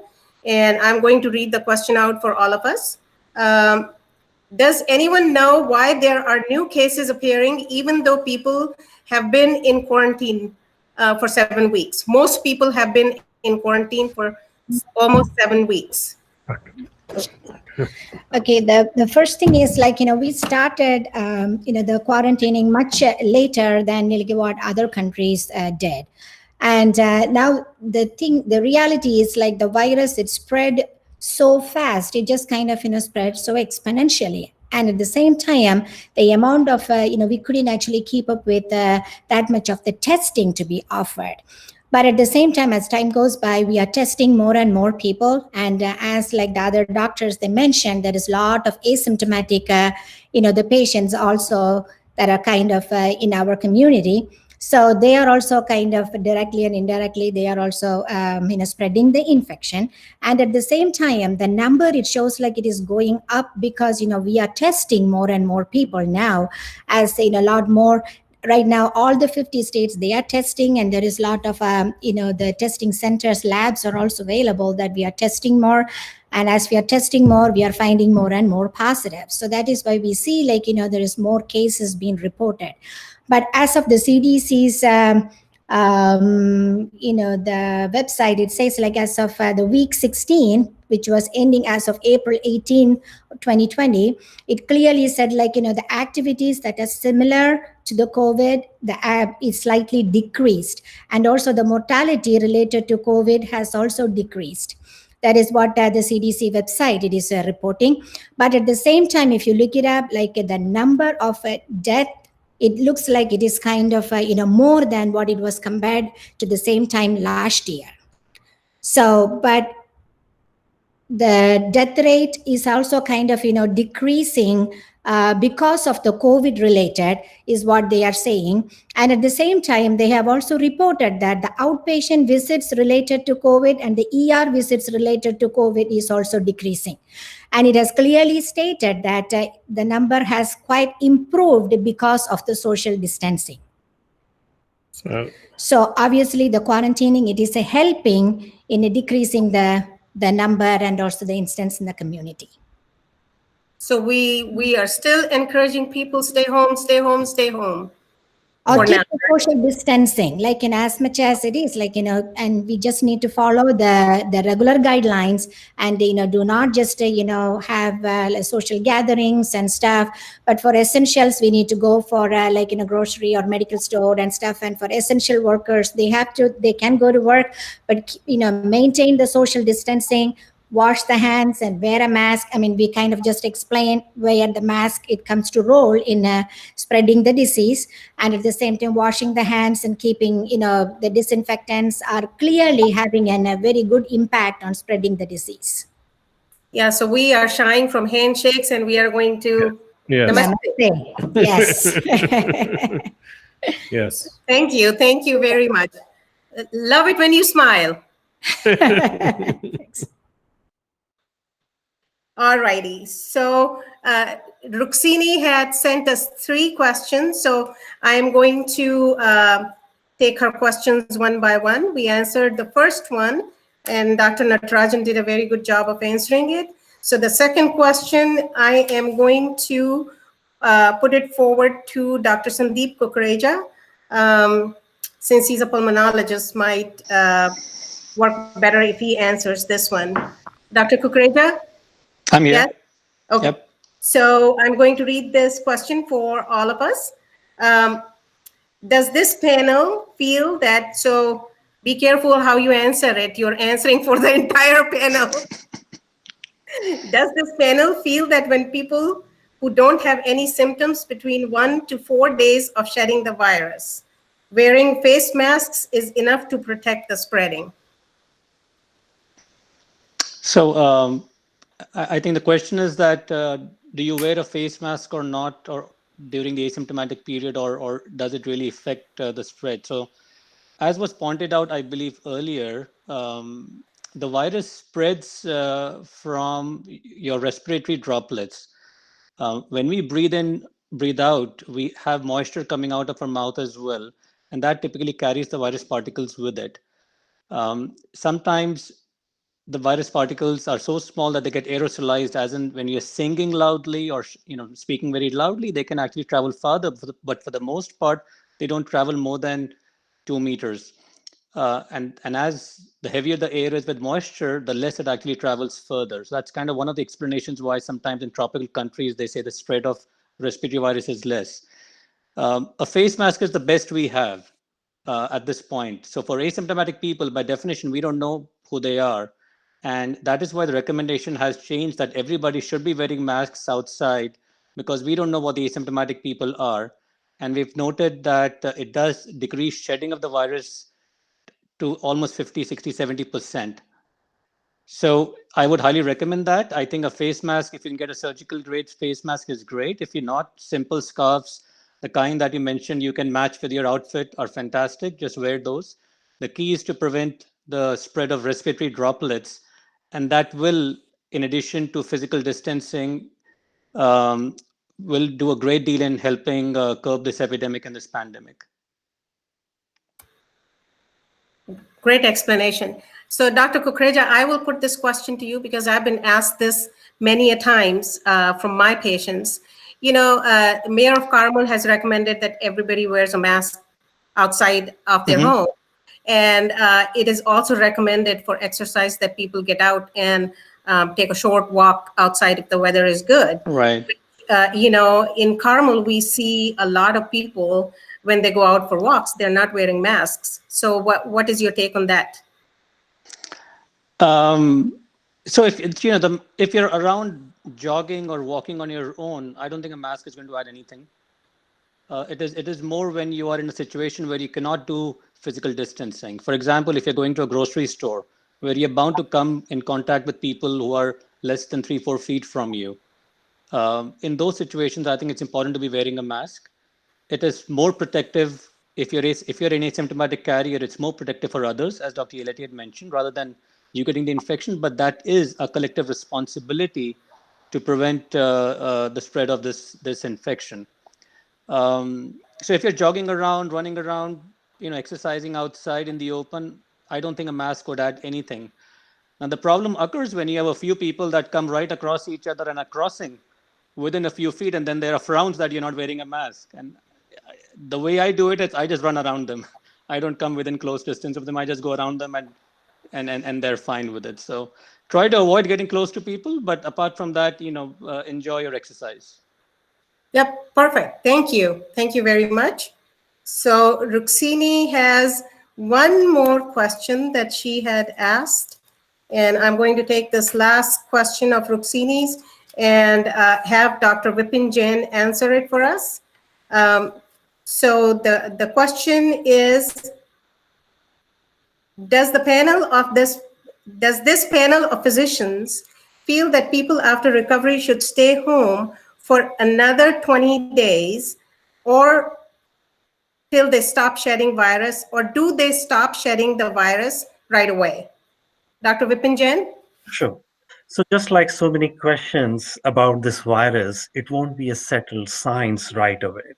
So as of now, if the person does not have symptom and completely free of any symptom whatsoever, then probably the person would not be shedding any virus after 1 week. So probably after 1 week, maybe the person should stick to essential work only beyond 7 days. But probably it is not necessary that the person should not return to work after 7 days if the person does not have any symptoms. Probably it should be for essential work only. Okay, perfect. Yes, I'm sure she's listening to you, and that was a great, relevant, short, nice answer. So don't go anywhere because I'm going to let you answer the next question too. So we answered all of Ruxini's questions. So the next two questions we have are from Dr. Shukla. Now, we got to be careful because Dr. Shukla is a psychiatrist too. He's watching our expressions and he's watching your grin and he's watching how many times your eyelids blinked and all that. So be careful when you answer this. So Dr. Shukla's question to you, Vipin, is, so he says in Shravan month, which is, what is Shravan month in English months? What month is Shravan month? I'm not sure, but I think it would be late. Okay, so he's asking, we do falahar and faral in Shravan month, and so are the grains harmful as when we do falahar in Shravan month? Do they cause inflammation? Basically, I think in all likelihood, Dr. Shukla is referring to during this time, it is primarily fruits and vegetables, and grains are avoided. So the only grain which are being used is Rajgira, which is amaranth. So if you would look at the science behind the amaranth, so majority of the study would indicate that probably it is anti-inflammatory diet. So of course, fruits, vegetables, and this grain probably would be an anti-inflammatory. Again, the whole disease process of the COVID is primarily of 3 stages. The first stage of viral related sequelae, in which viral is gaining a foothold, trying to replicate and causing the morbidity related to it. And then your own immune system is going to begin to take care of the infection. And there is that second stage, which you can divide second stage 1 and second stage B. The second stage B is where the body's immune reaction may begin to flare. And the reason simply is this is a novel virus. So body's immune system has never experienced the RNA antigen that now it is exposed to. And it begins to think, this is a novel antigen, I have never seen it. And should I over recruit the immunity cells? And as a result of it, if your immune system gets into overdrive, that person, instead of fully recovering, can get into that cytokine storm situation that puts the person in the hospital and so forth. So, relatively speaking, in all likelihood, this diet would fall into the anti-inflammatory diet. And luckily, Indian lifestyle, Indian dietary pattern, which is full of spices, herbs, and primarily vegetables, lentils, beans, um, uh, and lemon and oranges, and those things, they are full of antioxidants and helping not only boosting your immunity, but at the same time creating a sense of immune balance. So I would feel there is absolutely no risk of increasing the inflammation, rather improving and managing it. That was impressive, Vipin. That was amazing. I mean, very detailed and wow. Thank you very much. So, Veeraji, I'm told like the Shravan month is August. August, okay. Yeah, I didn't want to give the wrong, my husband is sitting here and he's mouthing August, August, August. And so I didn't want to give the wrong answer. So thank you very much. No problem. All right, so the other half of Dr. Shukla's question is, I will give this to Dr. Vipin Kalia. And again, let me tell you, Dr. Shukla is a psychiatrist, so he's watching you very carefully. So the question goes is, diets like intermittent fasting, what is the role of these kind of diets in COVID times? Dr. Kalia? Yes, Dr. Shuklaji, namaskar. Technically, again, purely technically speaking, nobody's done any research. This is a brand new virus, so we don't know the answer to that question. But considering there is always a little more meaning behind the question, so I'm going to go into a little more detail. Since you are a psychiatrist, you are familiar with the branch of science called psychoneuroimmunology. So if your brain is actually happier, that has a positive effect on your immune system and should help you fight infections as well. And as you know, fasting has a tremendous amount of psychological benefit. So it should help by that pathway somewhat, but it's hard to quantify. And the second pathway it should also help is, as you know, a lot of inflammation comes from stored visceral fat and insulin resistance. By that pathway, fasting also decreases insulin resistance and also decreases inflammation. So theoretically, by both pathways, fasting should be helpful. So I would encourage people fasting for a multitude of reasons. One is religious, spiritual reasons. Secondly, it does create to a happier state of mind, and that clearly has immunologic benefits. So the answer is yes, it's a good idea. Thank you. Good answer. Thank you very much.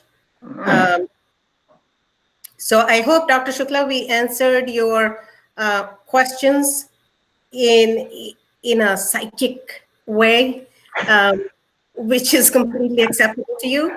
So, and before we go to the next question, I again want to remind people that if we have time, we would be happy to take your questions at the end of this question answer session. So if you have any more questions than what are being answered currently, please text your questions to 317-753-4884, and we will find the appropriate specialist to answer your questions. 317-753-4884. So that's the number to text your questions if you have any more than what we are able to answer in the panel.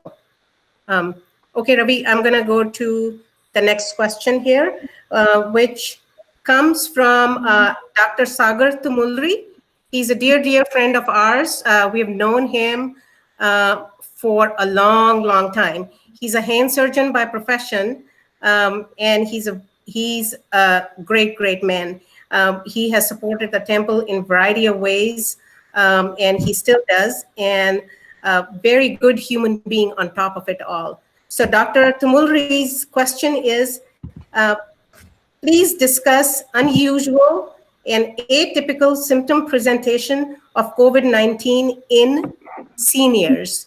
So, and this question I would put forward to Dr. Kannan Natarajan. Now be very careful, Dr. Natarajan, who you call seniors. Thank you, Rita. Always wise. Every year that goes by, senior seems a little farther away. So, but in any case, it's a good question. I didn't realize this until I looked into it, but certainly seniors can have some atypical symptoms, which include CNS problems. So they may act like they're off a little bit, not being themselves. They may sleep more, maybe not eat as much.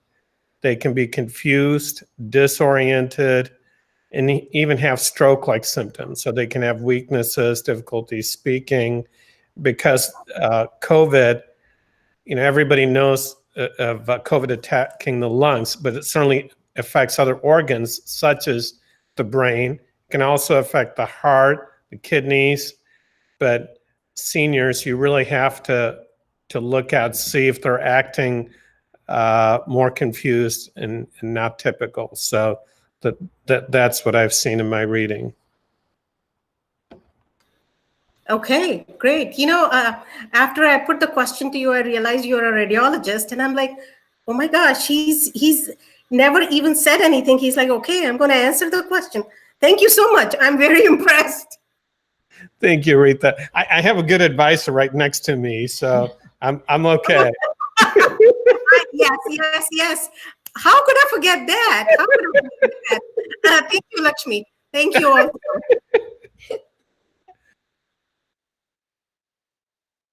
So the next question is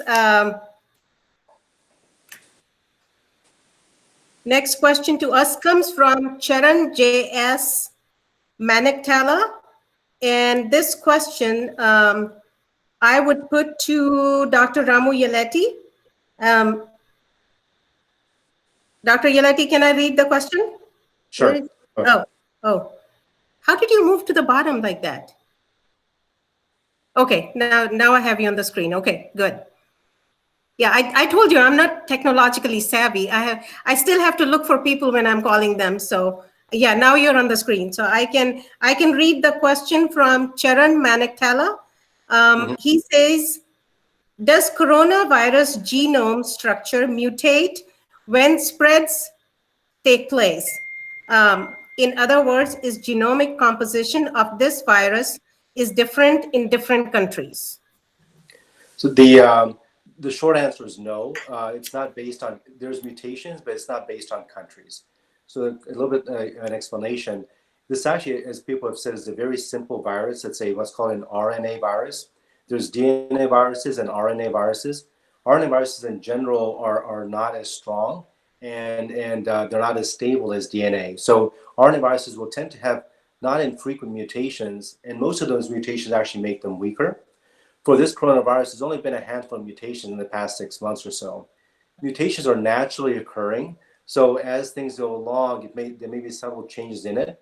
So it's not based on what country you're in. It's just the natural evolution of any virus, especially RNA viruses, to on occasion change their form and just get adjusted every now and then. So it's not geographic, but there has been a handful of mutations. One of the big reasons mutation is important, though, is it doesn't mutate as much as the H1N1 or the typical influenza, and that's very important for vaccines. So far, we don't know for sure, but we think this does not mutate as much. So if we do find a vaccine, hopefully if we find it this year, it could actually help us next year as well. If you have a virus that's continuously mutating a lot, then the vaccine won't be as successful. So it does mutate. It's not based on the country, but it's not mutating enough to be of any consequence as best as we can tell. Again, it's a novel virus. We don't know enough about it, but that's what the evidence suggests in science so far. Perfect. You explained it so nicely in layman terms, even people who don't know genetics too much, would probably understand that. Don't go anywhere, because he has the second half kind of similar question. So since you are here, I'm going to pitch it to you here, and I'm going to read it. And this question again is from Charan Maniktala. Does coronavirus impact on different races vary? Is there a dependency on genetic composition, any variability on the ATPG sequence of the host? Sure.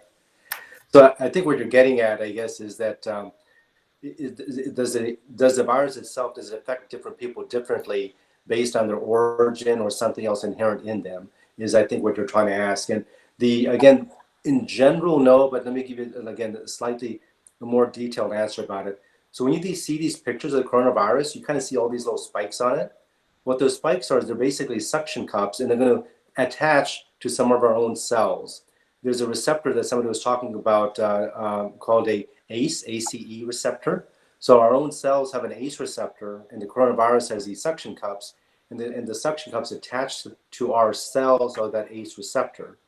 Then through that, the virus cuts open the cell, and then it goes inside our cell. The reason I explain that is that the virus itself remains the same. There are some people who may or may not have that ACE receptor on their cells. So there is some people that it may not be as prominent because of that, but the vast majority of people around the world have the ACE receptors necessary for living. So it doesn't affect people based on their genetics, whether you're from India or China or the US or some other places. It doesn't affect that. But some people might ask, though, why is it more severe in some people and less severe in some people? And there's two reasons for that. One is what we call a viral load.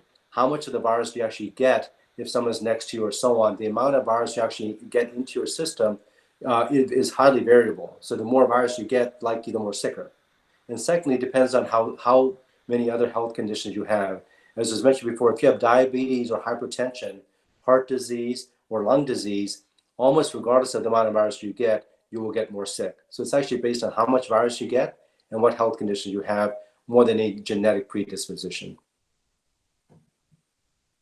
Thanks for you. You impressed people so much. Somebody texted me, this question specifically is for Dr. Yeleti. And I said, well, we're going to have to answer it at the end of the session. So sure. Hang on, don't go anywhere. Yeah. Okay. So thank you. Thank you for these two complicated questions, which you answered really, really well in a very easy terms. Thank you. So these two questions from Charan we answered, and I hope, Charan, we answered it the way you wanted them to come out as. And if you have any more queries on this, you can always text the number that Ravi had flashed on the screen, 317-753-4884. All right. So Next question is from Anjana Singhal. And her last name is spelled as Singhal.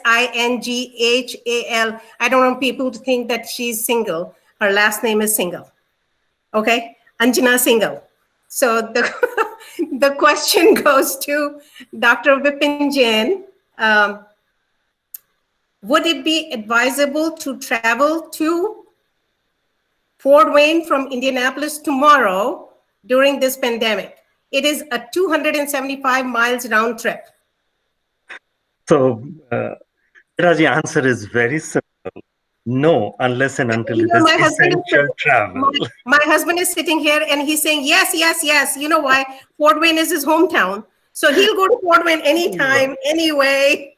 Right. So the exception would only be unless and until it is essential travel. So if it is not essential travel, the answer is no. No matter whether you're driving. I would still follow this state advice. Limit the possibility of any exposure, especially if it is not essential, if it is not necessary. Perfect. Thank you very much. Anjana, I hope you got Dr. Vipin Jain's. And if you actually decide to leave against what he says, you know, he is watching you. So be careful, all right? Okay, thank you, Dr. Jain. So the next question is from a dear friend of mine, Vic Malhotra. Vic says, having had COVID-19 and subsequent release from hospital almost 3 weeks back, I have been clear of any symptoms since then. For conclusive evidence that I no longer have the virus, how do I go about getting retested? Also, would any antibody test be the better route? And this question I will put forward to Dr. Kannan Natarajan. Okay, again, good question. Unfortunately, we're still pretty short on testing. So CDC does not advise that people without recurrent symptoms get retested. So you can ask your primary care physician, but odds are testing's probably not going to be done unless you're having additional symptoms now. And the other question about antibody, it's also a good question. I understand that IU has testing for antibody, but that's also limited at this time. So they're really restricting who gets the testing. I was told that healthcare workers that had symptoms but maybe tested negative want to go back to work. This is one way of testing to see if they've been exposed to the virus before. And possibly if you're considering giving plasma and you had symptoms but a negative test, that this may help with that. But since the testing's limited, I don't think it's going to be available for everybody. Yeah, and you're right, Dr. Natarajan. IU testing for antibodies came available last week, and it is only for their own healthcare workers. Yes. And you also have to qualify for it. Like there is stringent, it's kind of a study. So it's not like you can say, I want antibody testing and they'll test you. You have to qualify and they will only do it for their own healthcare workers. Yes. Yep. So thank you very much. Okay. Thank you. So don't go anywhere, Dr. Natarajan, because the next question is for Dr. Lakshmi Natarajan. And this is from Anjana Singhal also, that I had another question from before. And she says, how long does the COVID-19 virus will live in the outside environment? I mean, to get the whole list, I mean, if you check in the CDC, website or, the Medscape website, it gives like the entire list of the different kind of surfaces, for example, like metals to stainless steel to copper to plastic and all the things it is listed, like, hour by hour and how many days the virus it lasts. If you want to keep like a checklist, please go check CDC website, and you can even print out and keep it for your reference. But the most important one for a practical purpose, that what I want to say is like the virus, it stays on the paper and in the cardboard for about 24 hours a day.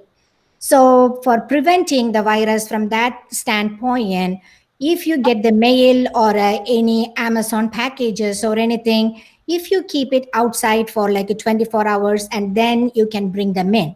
So because the virus, it stays alive on the paper surface and the cardboard surface for 24 hours. So we need to look it up is like what are the practical aspects, like in how we need to prevent the virus from getting inside, and if it is inside, how to clean it. The second thing is like, copper is the surface. They're saying like the virus, it stays alive like for 3 to 4 hours. And the virus, it stays as an aerosolized particle for about 3 to 4 hours. And that's why usually if we see a patient in the hospital setting, if a patient is diagnosed with the COVID positive, then we usually kind of shuts down the room for about 4 hours, because we think that by about 4 hours, the virus, it is getting killed if it is an aerosolized particle. Then the other thing as inside the house that we usually handle is like the glass and the ceramics. The virus is supposed to stay on it alive for about 5 days. And at the same time, the other thing is like the virus, it usually dies at a temperature of about 133 degree Fahrenheit. And if you look at the dishwasher temperature, it is usually between like 120 to 150 degree is where most of the dishwashers, I mean, this is some research I did for this question. So the dishwasher itself, it should be able to kill like most of the viruses too, because it is usually at the hot temperature. It is set between 120 to 150 degrees for the dishwasher. And the virus, it can also get kind of destroyed in about 133 degree Fahrenheit. So in that way also, like in the glasses and the ceramics, I mean, we can actually get them cleaned, and we can actually take care of the virus. So just for the important surfaces, like in the air, aerosolized particle stays alive for 3 hours, cardboard and paper for 24 hours, and stainless steel for 2 to 3 days, and plastics 3 days. But if you want to get a full list, you can go to the CDC website, you can print it. Yep, excellent suggestion. So thank you very much. So we are quickly coming to the end of the list of questions that we had. So the next question is from Joe Mary Mutu, and his question I would like to put to Dr. Vipin Kalia. How to clean fresh vegetables that you buy from grocery stores, like kale and other green vegetables? Will cleaning vegetables with salt, water, and turmeric, will it eliminate the virus? If yes, what percentage of salt and turmeric should be used? What is your recommendation on ready-to-eat salads? If we can do a quick answers to these questions. Dr. Kalia? Sure. Since Rita is giving me a polite signal to do quick answer, so the quick answer is how to clean fresh vegetables that you buy from grocery stores. The quick answer, I think Dr. Natarajan gave the answer. If you can just leave your vegetables in the garage for 24 hours, then more than likely, most viral particles should die in 24 to maybe 48 hours. And most of us can live without, or even if in your outside, if there is a refrigerator in the garage, if you could use one shelf for quarantining your vegetables over there. Yeah. And the preponderance of evidence is this is not a foodborne illness. This is really an airborne illness. So your statistical likelihood or risk is very, very low. So either quarantining the vegetables, kale and green, etc., for 24, 48 hours, either in the garage or in a shelf in a refrigerator in the garage should suffice that. The next question is, will cleaning vegetables with salt, water, turmeric, will it eliminate the virus? The technical short answer is we don't know the answer to that question. Nobody's done that kind of research for us to tell you that with any level of certainty. The next question is, if yes, what percentage of salt and turmeric should be used? Again, nobody knows the answer to that question. What is your recommendation on ready-to-eat salad? Statistically, when somebody is preparing salads, they obviously have to touch the salad. So the risk probably goes just a little bit higher on salads. But I'm going to share my personal experience.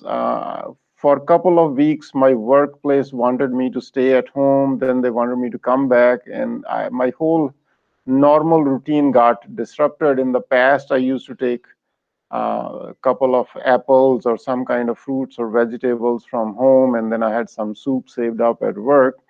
But recently, they moved me from one location in work to another location. So my routine got disrupted. So I had to go to the cafeteria, and I bought salad myself couple, 3 times and ate it myself. And I didn't think that was a very high risk activity.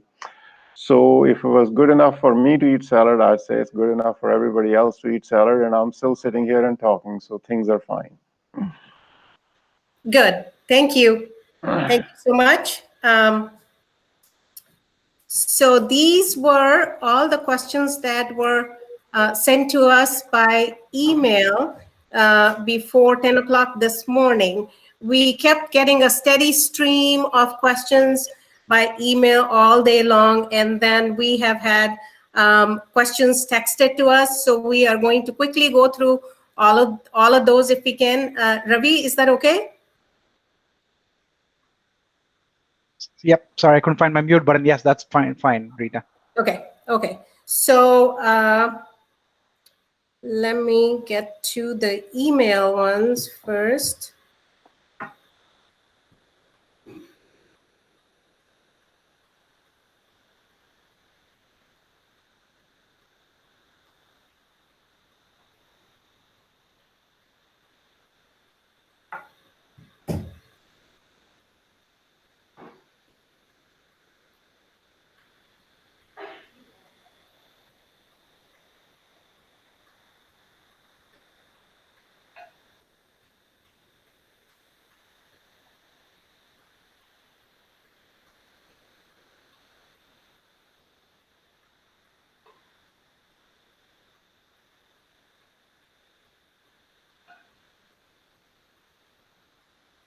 Okay, so the one question came over the email. There was not a full name, but the email ID says Nish G. So it's kind of a 4-part question, and I am going to put the first 2 parts to Dr. Kalia and the next 2 parts to Dr. Yeleti. So the first part of the question is,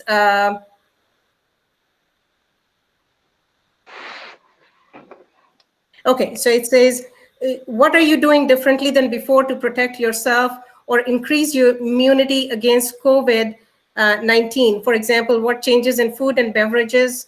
What foods are you eating more often? Exercise, grocery shopping.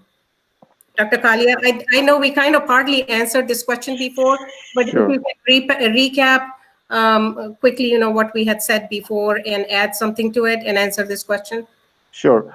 So briefly, what am I doing to protect myself? The same things I've always done myself, which is try to get good sleep and do some exercise and do some meditation and eat good, healthy diet with a variety of foods. And that usually keeps your brain happy and your immune system functioning well. So nothing special needs to be done. No special medicine needs to be taken. Just good, normal, healthy lifestyle, good amount of sleep, good amount of exercise, some meditation, and a wide variety of foods in your diet. And that's all needs to be done. And that usually keeps your brain and immune system happy and should protect you. And I would, from my side, not as a physician, I would also add maybe watch some Netflix. Yes, that's a good idea as well. Yeah, that keeps your brain happy too. So that's a good idea. You see why my brain is so healthy now? Yes. That's why. Are you getting any commissions back from Netflix though? No, not really. I'm paying them. Not getting any commissions. No. Okay. No. All right. Just want to make sure you're not a financial sponsor. And thank you for the first question. I was going to give you the second question, but we are not going to do that in the interest of time because we've already answered that question, which was about getting infected again. And we answered that question before, so I'm not going to repeat it. So thank you very much. The next two questions I will put up to Dr. Yeleti. The first question of that is, are there more than one strains of COVID-19 that affect human beings? And the second part of the question is, viruses mutate and new strains come to exist all the time, like flu or cold virus, and we don't worry about them. What is so unique about this COVID-19 that is different? So thank you, Rita. I partially answered the first one about there are more than one strain. It essentially is just one. There's only one strain of COVID-19. SARS-CoV-2 is the name of the virus. There's a subtle mutations, but it's still in the same class of the virus. So just, for all simplicity's sake, there's only one strain of the virus with minor mutations that's affecting the entire world. In regards to the country or geographic location, only one strain. In terms of what's different from this virus versus other viruses is that, as I mentioned earlier, how it attaches to certain cells. The mutation that allows it to attach to that ACE receptor is unique for this. But the biggest reason this is a problem is that it's deadly. The other viruses aren't nearly as deadly because we have no drugs to treat it. So if you get this virus and you have health problems, we have no way to treat it. We have drugs to treat influenza. We have drugs to treat rhinovirus, other viruses. So they're not as deadly, but this one we have no treatment for. And it's just highly contagious. It's much more contagious than any of the other viruses. So the mutations that cause this particular virus to come about makes it more deadly because you have no treatment. And it's a lot more contagious than the other viruses. So that's why we're so careful with this as opposed to some of the other things out there. And it's also the reason why we tell you to keep social distancing and try to protect yourself. And one final thing I'd say about protecting yourself, there's a lot of concern about washing and everything else, but probably the most important thing that we've said it again, but I want to repeat again, is the way you get a virus, the most common way an individual gets a virus is if they touch something and they have touched their face. So it's the touching of something or other people, and then touching your face is the most important way you get it. If you touch something and you don't touch your face, you won't get it. So frequent hand washing and trying to minimize touch your face is the best way to prevent it from happening. Rita. Okay, perfect. Oh, I was going to touch my face, but I just heard what you said, so I did not. Thank you, Ramu. So now I am going to the questions that were texted to us. And the first question I would pitch to Dr. Lakshmi Natarajan. And this is a question from our own Chetan Dave. He says, this is from a family of essential workers at the grocery store. What precautions should they take at work and at home if they're working at a grocery store? Just a quick 1, 2, 3 most important precautions. So number one is like wear a mask and keep a distance, because you don't know like who that you will be coming across, and to protect themselves, the distancing, the social distancing will keep. And if they are an asymptomatic carrier and they don't want to spread it is better for them to wear a mask.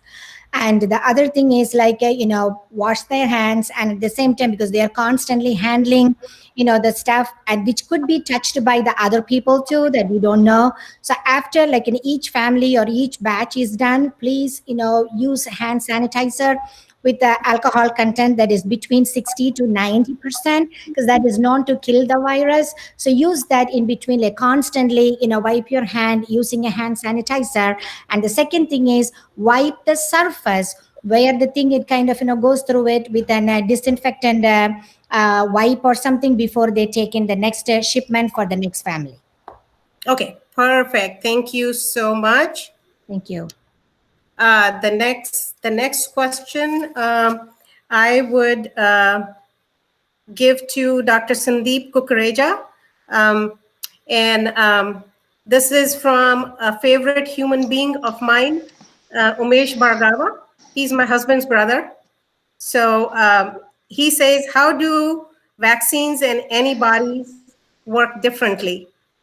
If you want to collect your thoughts together, I can go to another question. If you want to answer it, go ahead. I can answer it. Yeah. Okay.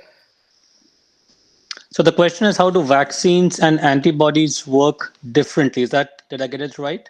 Yes, that's the question.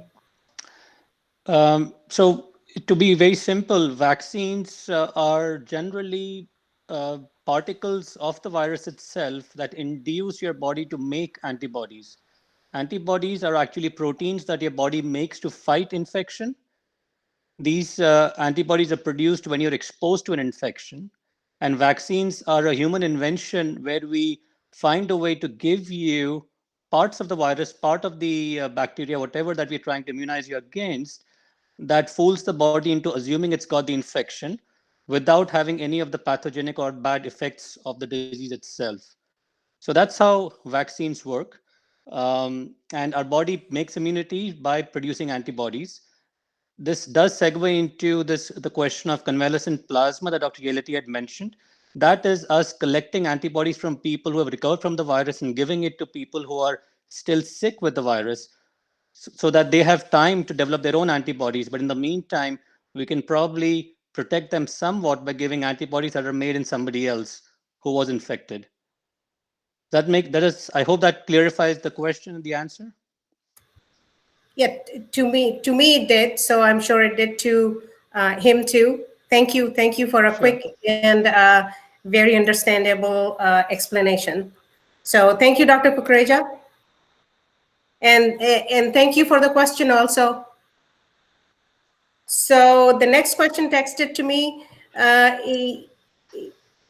Once you get sick with COVID-19, can you get sick again? We already answered that, so we're not going to repeat the question. Next question texted was buying and cleaning fruits like strawberries, grapes, and consume. We already answered that. So I will go to the next question.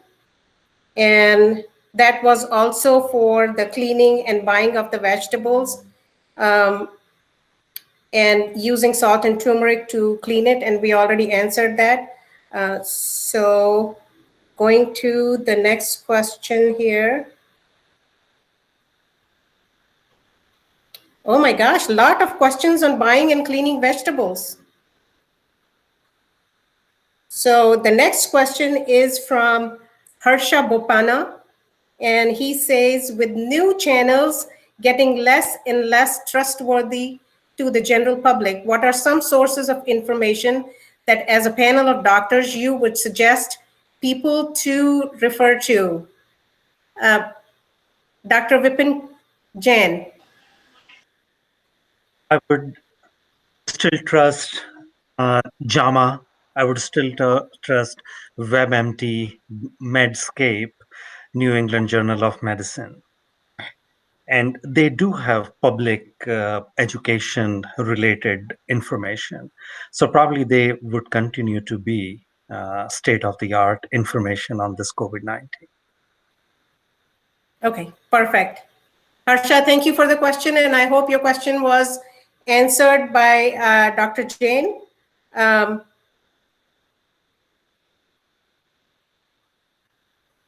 Next question is from Abhinav, the sleep mechanic.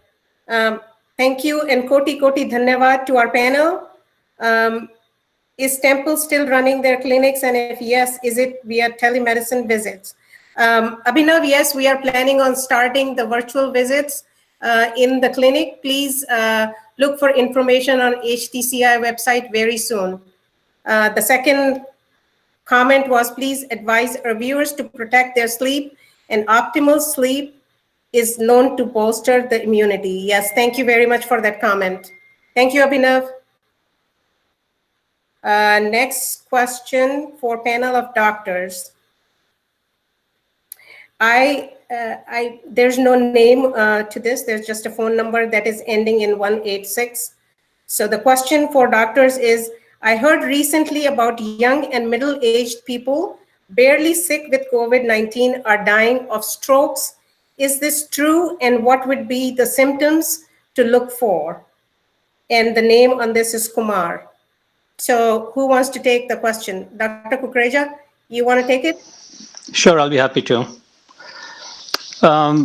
As this COVID pandemic has been spreading and we've been learning more and more about it, we are also seeing a lot of effects on different systems of the body apart from the lungs, as has been mentioned here. And one of the effects is that the virus induces some sort of an increased tendency of the body to form clots.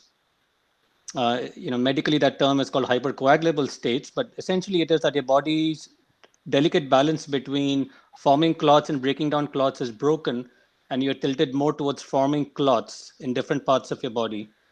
We see that when people are sick, especially in the hospital, we also see them presenting with just clots. And one of those manifestations can be strokes. It could also be clots in the lungs, could be also be clots other parts of the body. But strokes are a manifestation, and typically it affects not just young people. We see that in older people as well.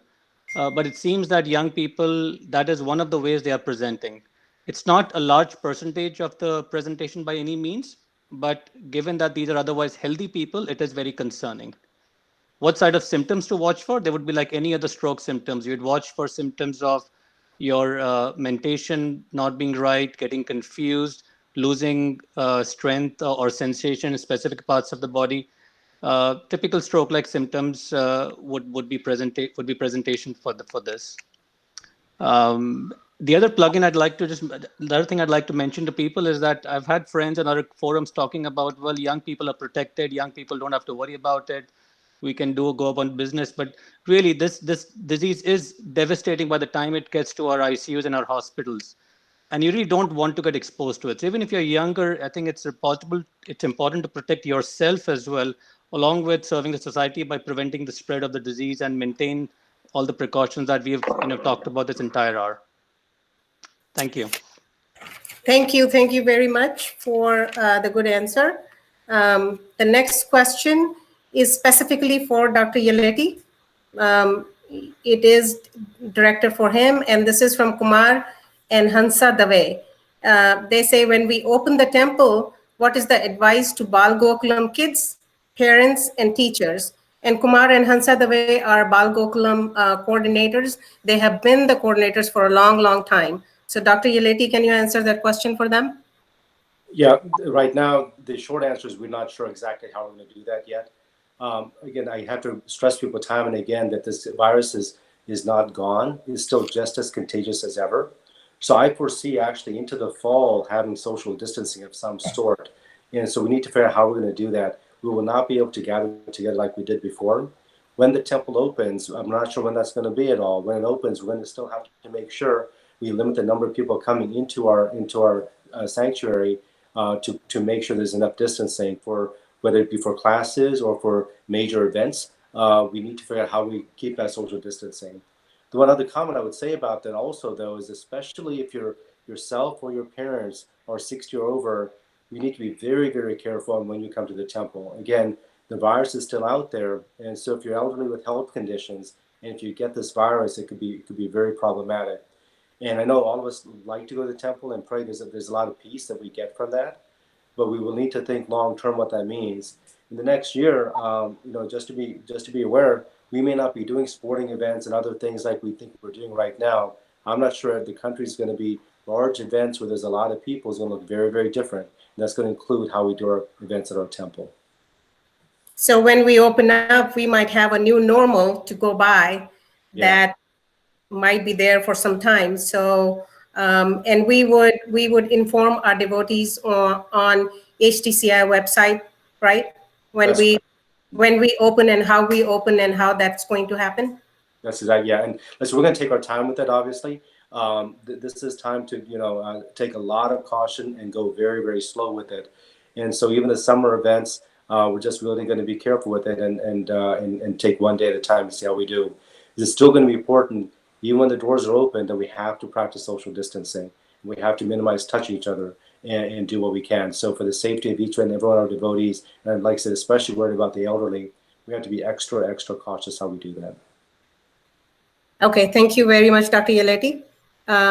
Next question came by text, and I would let Dr. Kalia take this question. Actually, there are kind of two questions from the same person. There's no name to it, but this is from a phone number ending in 097. Dr. Kalia, can I give this question to you? I think he's still muted.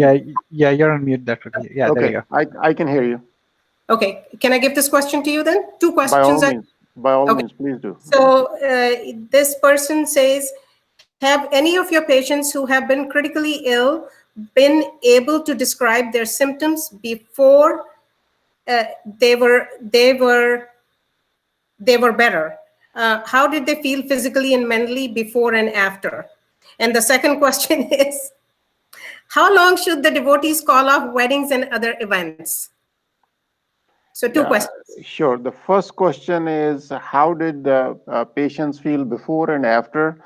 This is not a virus that you suddenly lose consciousness. Most of the patients usually develop symptoms like upper respiratory tract infection, where they have runny nose, sore throat, and then sooner or later, if those who are going to develop serious diseases go on to develop shortness of breath, which is the most common presenting symptom. And with that symptom, usually what we worry about is underlying pneumonia or infection of the lungs. So sure, people are able to talk to you. Probably in the most critical situations, up to even a few hours before, we have to put them on breathing machines or ventilators.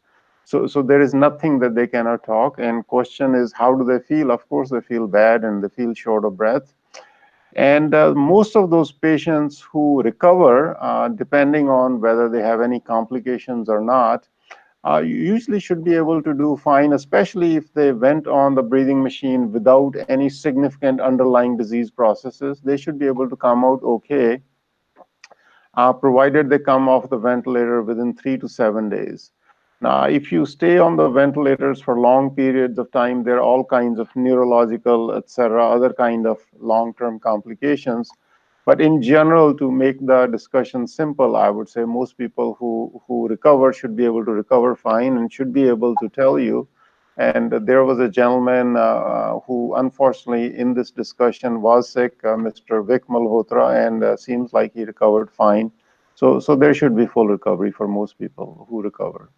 And was there another question, Rita, that I missed? Second part of the question? Yes. The other question was, how long should the devotees call off weddings and other events? I'm going to take speaker's prerogative, and I'm going to take about 2 minutes to explain things. And I think Ramu touched on those briefly. Unfortunately, there is going to be not only second waves and third waves. It's going to be, unfortunately, I hate to say this, but probably this is going to go on for 2+ years. And for all those 2+ years, people who have not developed intrinsic immunity, which means their own immunity, they are going to be vulnerable. And social distances is going to remain the mainstay of the treatment. So unfortunately, I hate to say this, but technically this could last up to 2 to 5 years. And I know this. And I know this is probably not the answer most people want to hear, but that's a possibility. Okay. Thank you, Dr. Kalia. This Ram, if I can interrupt for just a quick second. Yes, absolutely. Yeah, for people that are trying to decide about weddings, I think what you'll have to decide, any wedding happening in 2020 or 2021, you can have, but they're gonna be small weddings, and the receptions are gonna be with social distancing criteria. So I know there's a lot of people that are want to get married, but the weddings cannot be the way they've been in the past. So again, the new normal means that if you're going to have a wedding, you will not be able to touch each other. About the dancing, I'm not sure. That you have to have the social distancing, and they'll have to be much, much smaller gatherings if you're planning any for the next 2 years. Okay. Thank you, Dr. Yeleti. Next question, texted by KP. I'm sure all of us know KP. KP has been a very important person in the temple. He has given a lot of his time and energy to the temple. He was the president of the committee last year. So the question from KP, I will give to Dr. Kannan Natarajan. Dr. Natarajan, are you okay handling this question? What arrangements hospitals have made to handle general emergencies that are not COVID related. What are your suggestions for such emergencies? What has been the practice at hospitals during this time to deal with such emergencies? If you can answer that. So, I mean, I can tell you how St. Vincent has handled it. Maybe Ramu can say how community has handled it. But at St. Vincent, the COVID patients are all kept on certain floors. The suspected patients and patients that have been proven to have COVID. So they've left some floors where they can handle the patients that are not suspected of COVID. So emergencies that come in are taken care of, but on a different floor. And also the place where they do intubation's different. So people that are suspected get treatment in different rooms. They try to clean it in between patients as good as they can. So at St. Vincent, certainly emergencies are being handled. The trouble is with elective procedures that are not currently done, they're pushed off. But as much as we can, we try to keep the patients with COVID and without separate so they don't contaminate. Maybe Ramu can say how communities handled it. Actually, I do want to make just a couple another public service announcement actually, is that every emergency room has a clean unit and a dirty unit. So if you go in not with COVID, you'll be going to the clean side. The risk of you getting COVID by going to the emergency room is almost zero. And the reason I say that is there's a lot of people, when they're staying at home, they're not calling their doctor or not going to the emergency room. We've had patients in the past 2 weeks that have died because they did not come in for non-COVID reasons. There was a child that has diabetes that died in a diabetic coma because they're afraid to bring the child in. There's a couple heart attacks that happened. So it's very important. If you have symptoms or whatever, you normally would call your doctor's always on call 24/7. And then all the emergency rooms in the town have areas that are COVID free, so you could feel comfortable, although you're going to be scared. We could definitely reassure you that every emergency room has a ward that's what we call clean. And you must make sure you go there if you think you have something serious, or at least call first and they could tell you what to do. And from a primary care physician's perspective, I will tell you how patients are handled in a outpatient setting. Now there is a triage call which handles most of the calls from the patients, and the triage people decide whether the patients are emergent enough to go to the emergency room or can they be seen. And then there is way for patients to be seen. Most of the primary care physicians would like to do virtual visits if the patient can be handled on the phone, so you can get on the computer and see the patient virtually. Now, there are a lot of cases where patients cannot be seen virtually. So there are two kind of clinics for outpatients, is respiratory clinic and non-respiratory clinic. So the triage people will decide if the patient belongs in the respiratory clinic, which means that if you have respiratory symptoms, if you could even have a coronavirus or whatever respiratory symptoms, then you're sent to the respiratory clinic, so as other people are not exposed to the respiratory symptoms. And non-respiratory patients are seen in the non-respiratory clinic, so there are no respiratory patients in there. And people with a variety of conditions, you might have a ear infection, or your blood sugars might be out of control, or your medications might need to be adjusted or something like that. So it's not, everybody needs to understand that yes, COVID is a very important thing that we are treating, but that doesn't mean that we are not treating other things. Other things are getting treated too. Patients of all sicknesses are being taken care of, so it's not that you are only taken care of if you have COVID-like symptoms. Everybody is taken care of. Your medications are being refilled, your tests are being done, you are being seen by the physicians. It might be that you might not be seen by your own physician, you might be seen by somebody else, because all of us are on rotation. Some of us are redeployed, where some of us are working in the emergency rooms or inpatient floors. So, but rest assured that you will be taken care of. All right, so here I am to the last question, I believe. So the last question is, and I would probably give this to Dr. Kukreja. In the hospitals, inpatient, they're having patients sleep or be positioned prone on their bellies. Can this same method be utilized at home for people with respiratory symptoms? Dr. Kukreja? Yes, I'm here. Okay. So the reason we do that and have been doing that more and more for these patients is that when we lay on our belly, our lungs technically get a little more extra room to expand. That's sort of the simple answer in terms of how that works. There are parts of the lung that we don't normally expand, especially the lower parts, just because of gravity when we sleep on our back, that are better inflated when we lay on our belly. So we do that as a bridge, trying to prevent people from worsening and needing more oxygen and preventing them from getting on ventilators. If you're at a point in your home that you feel short of breath, that you have to think of ways to try to prevent that, it's time to go to the hospital.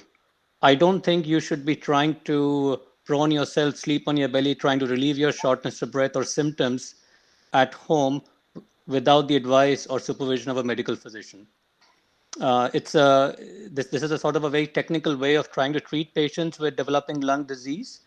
And coronavirus disease, if you're getting to a point where you're getting short of breath, unfortunately, a substantial number of these patients can progress very quickly within hours. And we've had some unfortunate cases of that. So I would not advise you to try things of that sort at home. If you're feeling short of breath, head to the hospital. Now, in a hospital environment, if they tell you to do that, that is because you're very closely monitored. They're doing it in a controlled fashion, and you have a lot of support to help you if you do worsen. So I think the short answer is I would not advise that. If you're getting sick, head to the hospital. We can take care of you there. Yep, very good advice. So thanks for that. Thanks for that answer.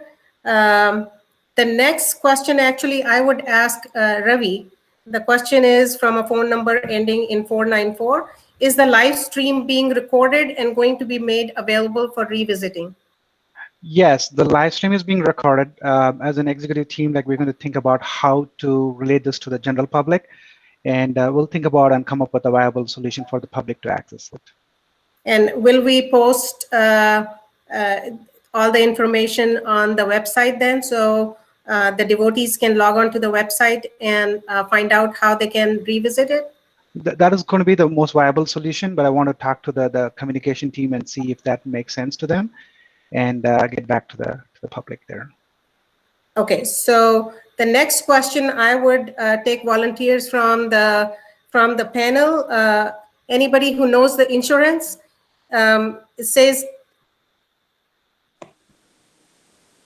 okay, how is the, wait a second, this question is not coming out right.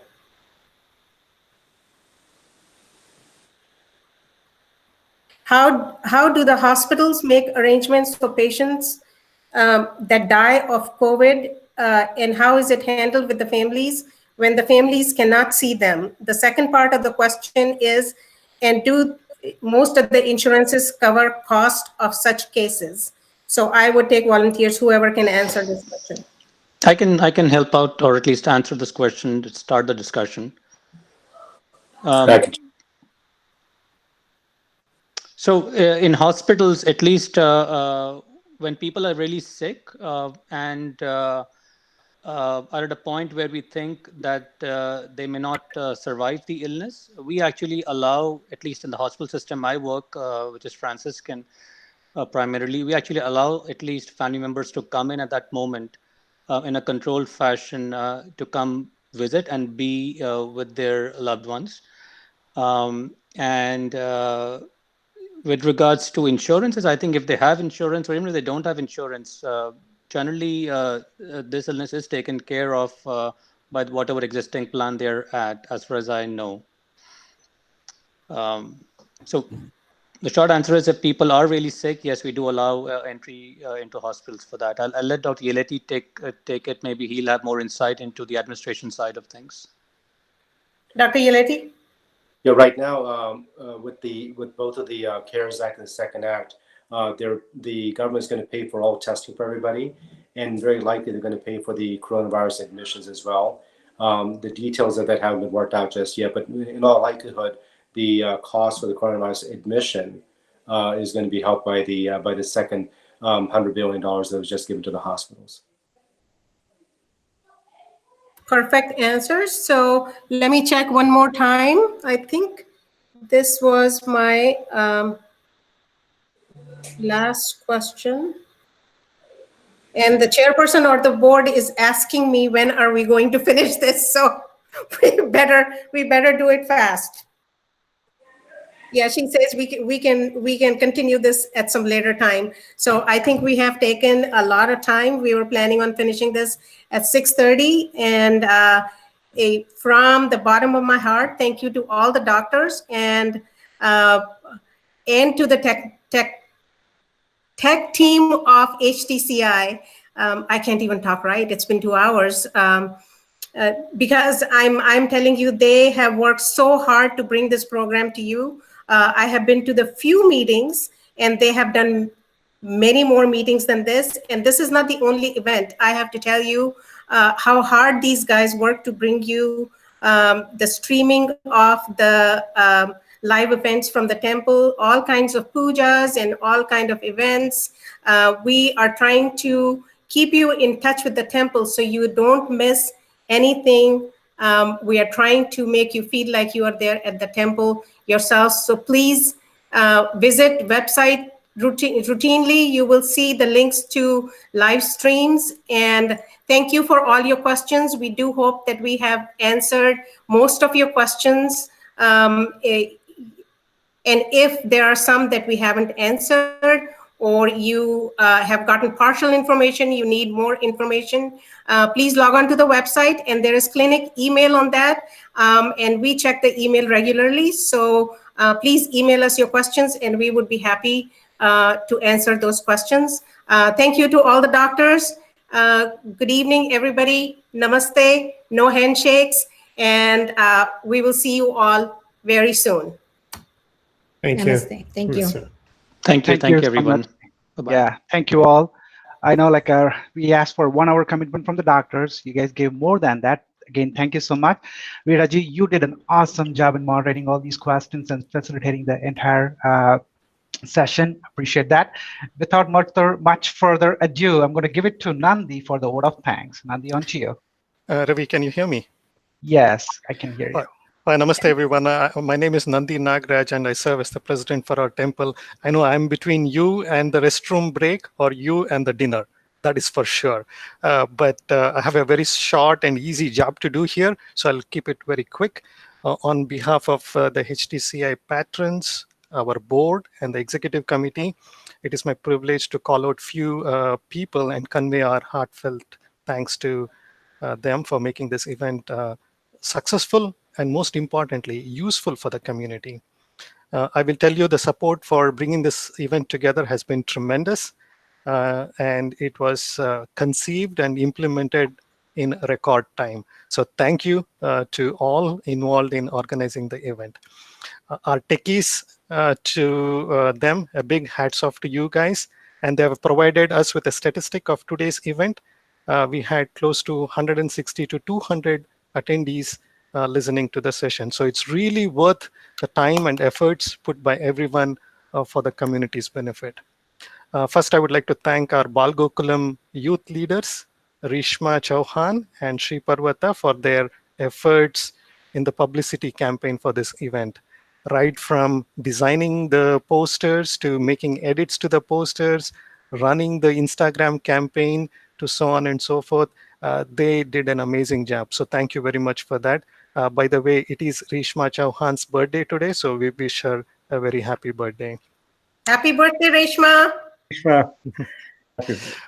Good. Next, I want to thank our fantastic singers, Srimati Vidya Srinivas and Anushri Jijit. I'm sure you all joined and you enjoyed the soulful renditions they gave. Singing into a screen is not an easy job to do at all. And you both were phenomenal, truly phenomenal in engaging us as the audience, engaging to entertaining and also uplifting us with your beautiful renditions. So thank you very much on behalf of HTCI. I could almost visualize an auditorium full of people standing up and giving you an ovation once you completed the rendition. So thank you very much for that. Next, I want to thank our own Rita Bhargava here as a moderator of this doctor panel. As you can see, it is not easy to maintain the timeline. I mean, we're going to give you a pass on that, or to rotate the questions meaningfully to the experts and keep the engagement going on. Rita, your sense of humor is amazing. And now that you have displayed that you can multitask not only between devices and also a husband sitting in front of you, I'm sure we'll be exploiting your skills more and more in the future. Thank you, Nandi. Thank you so much. Yeah, finally, a big thank you to all the distinguished doctors on the panel this evening.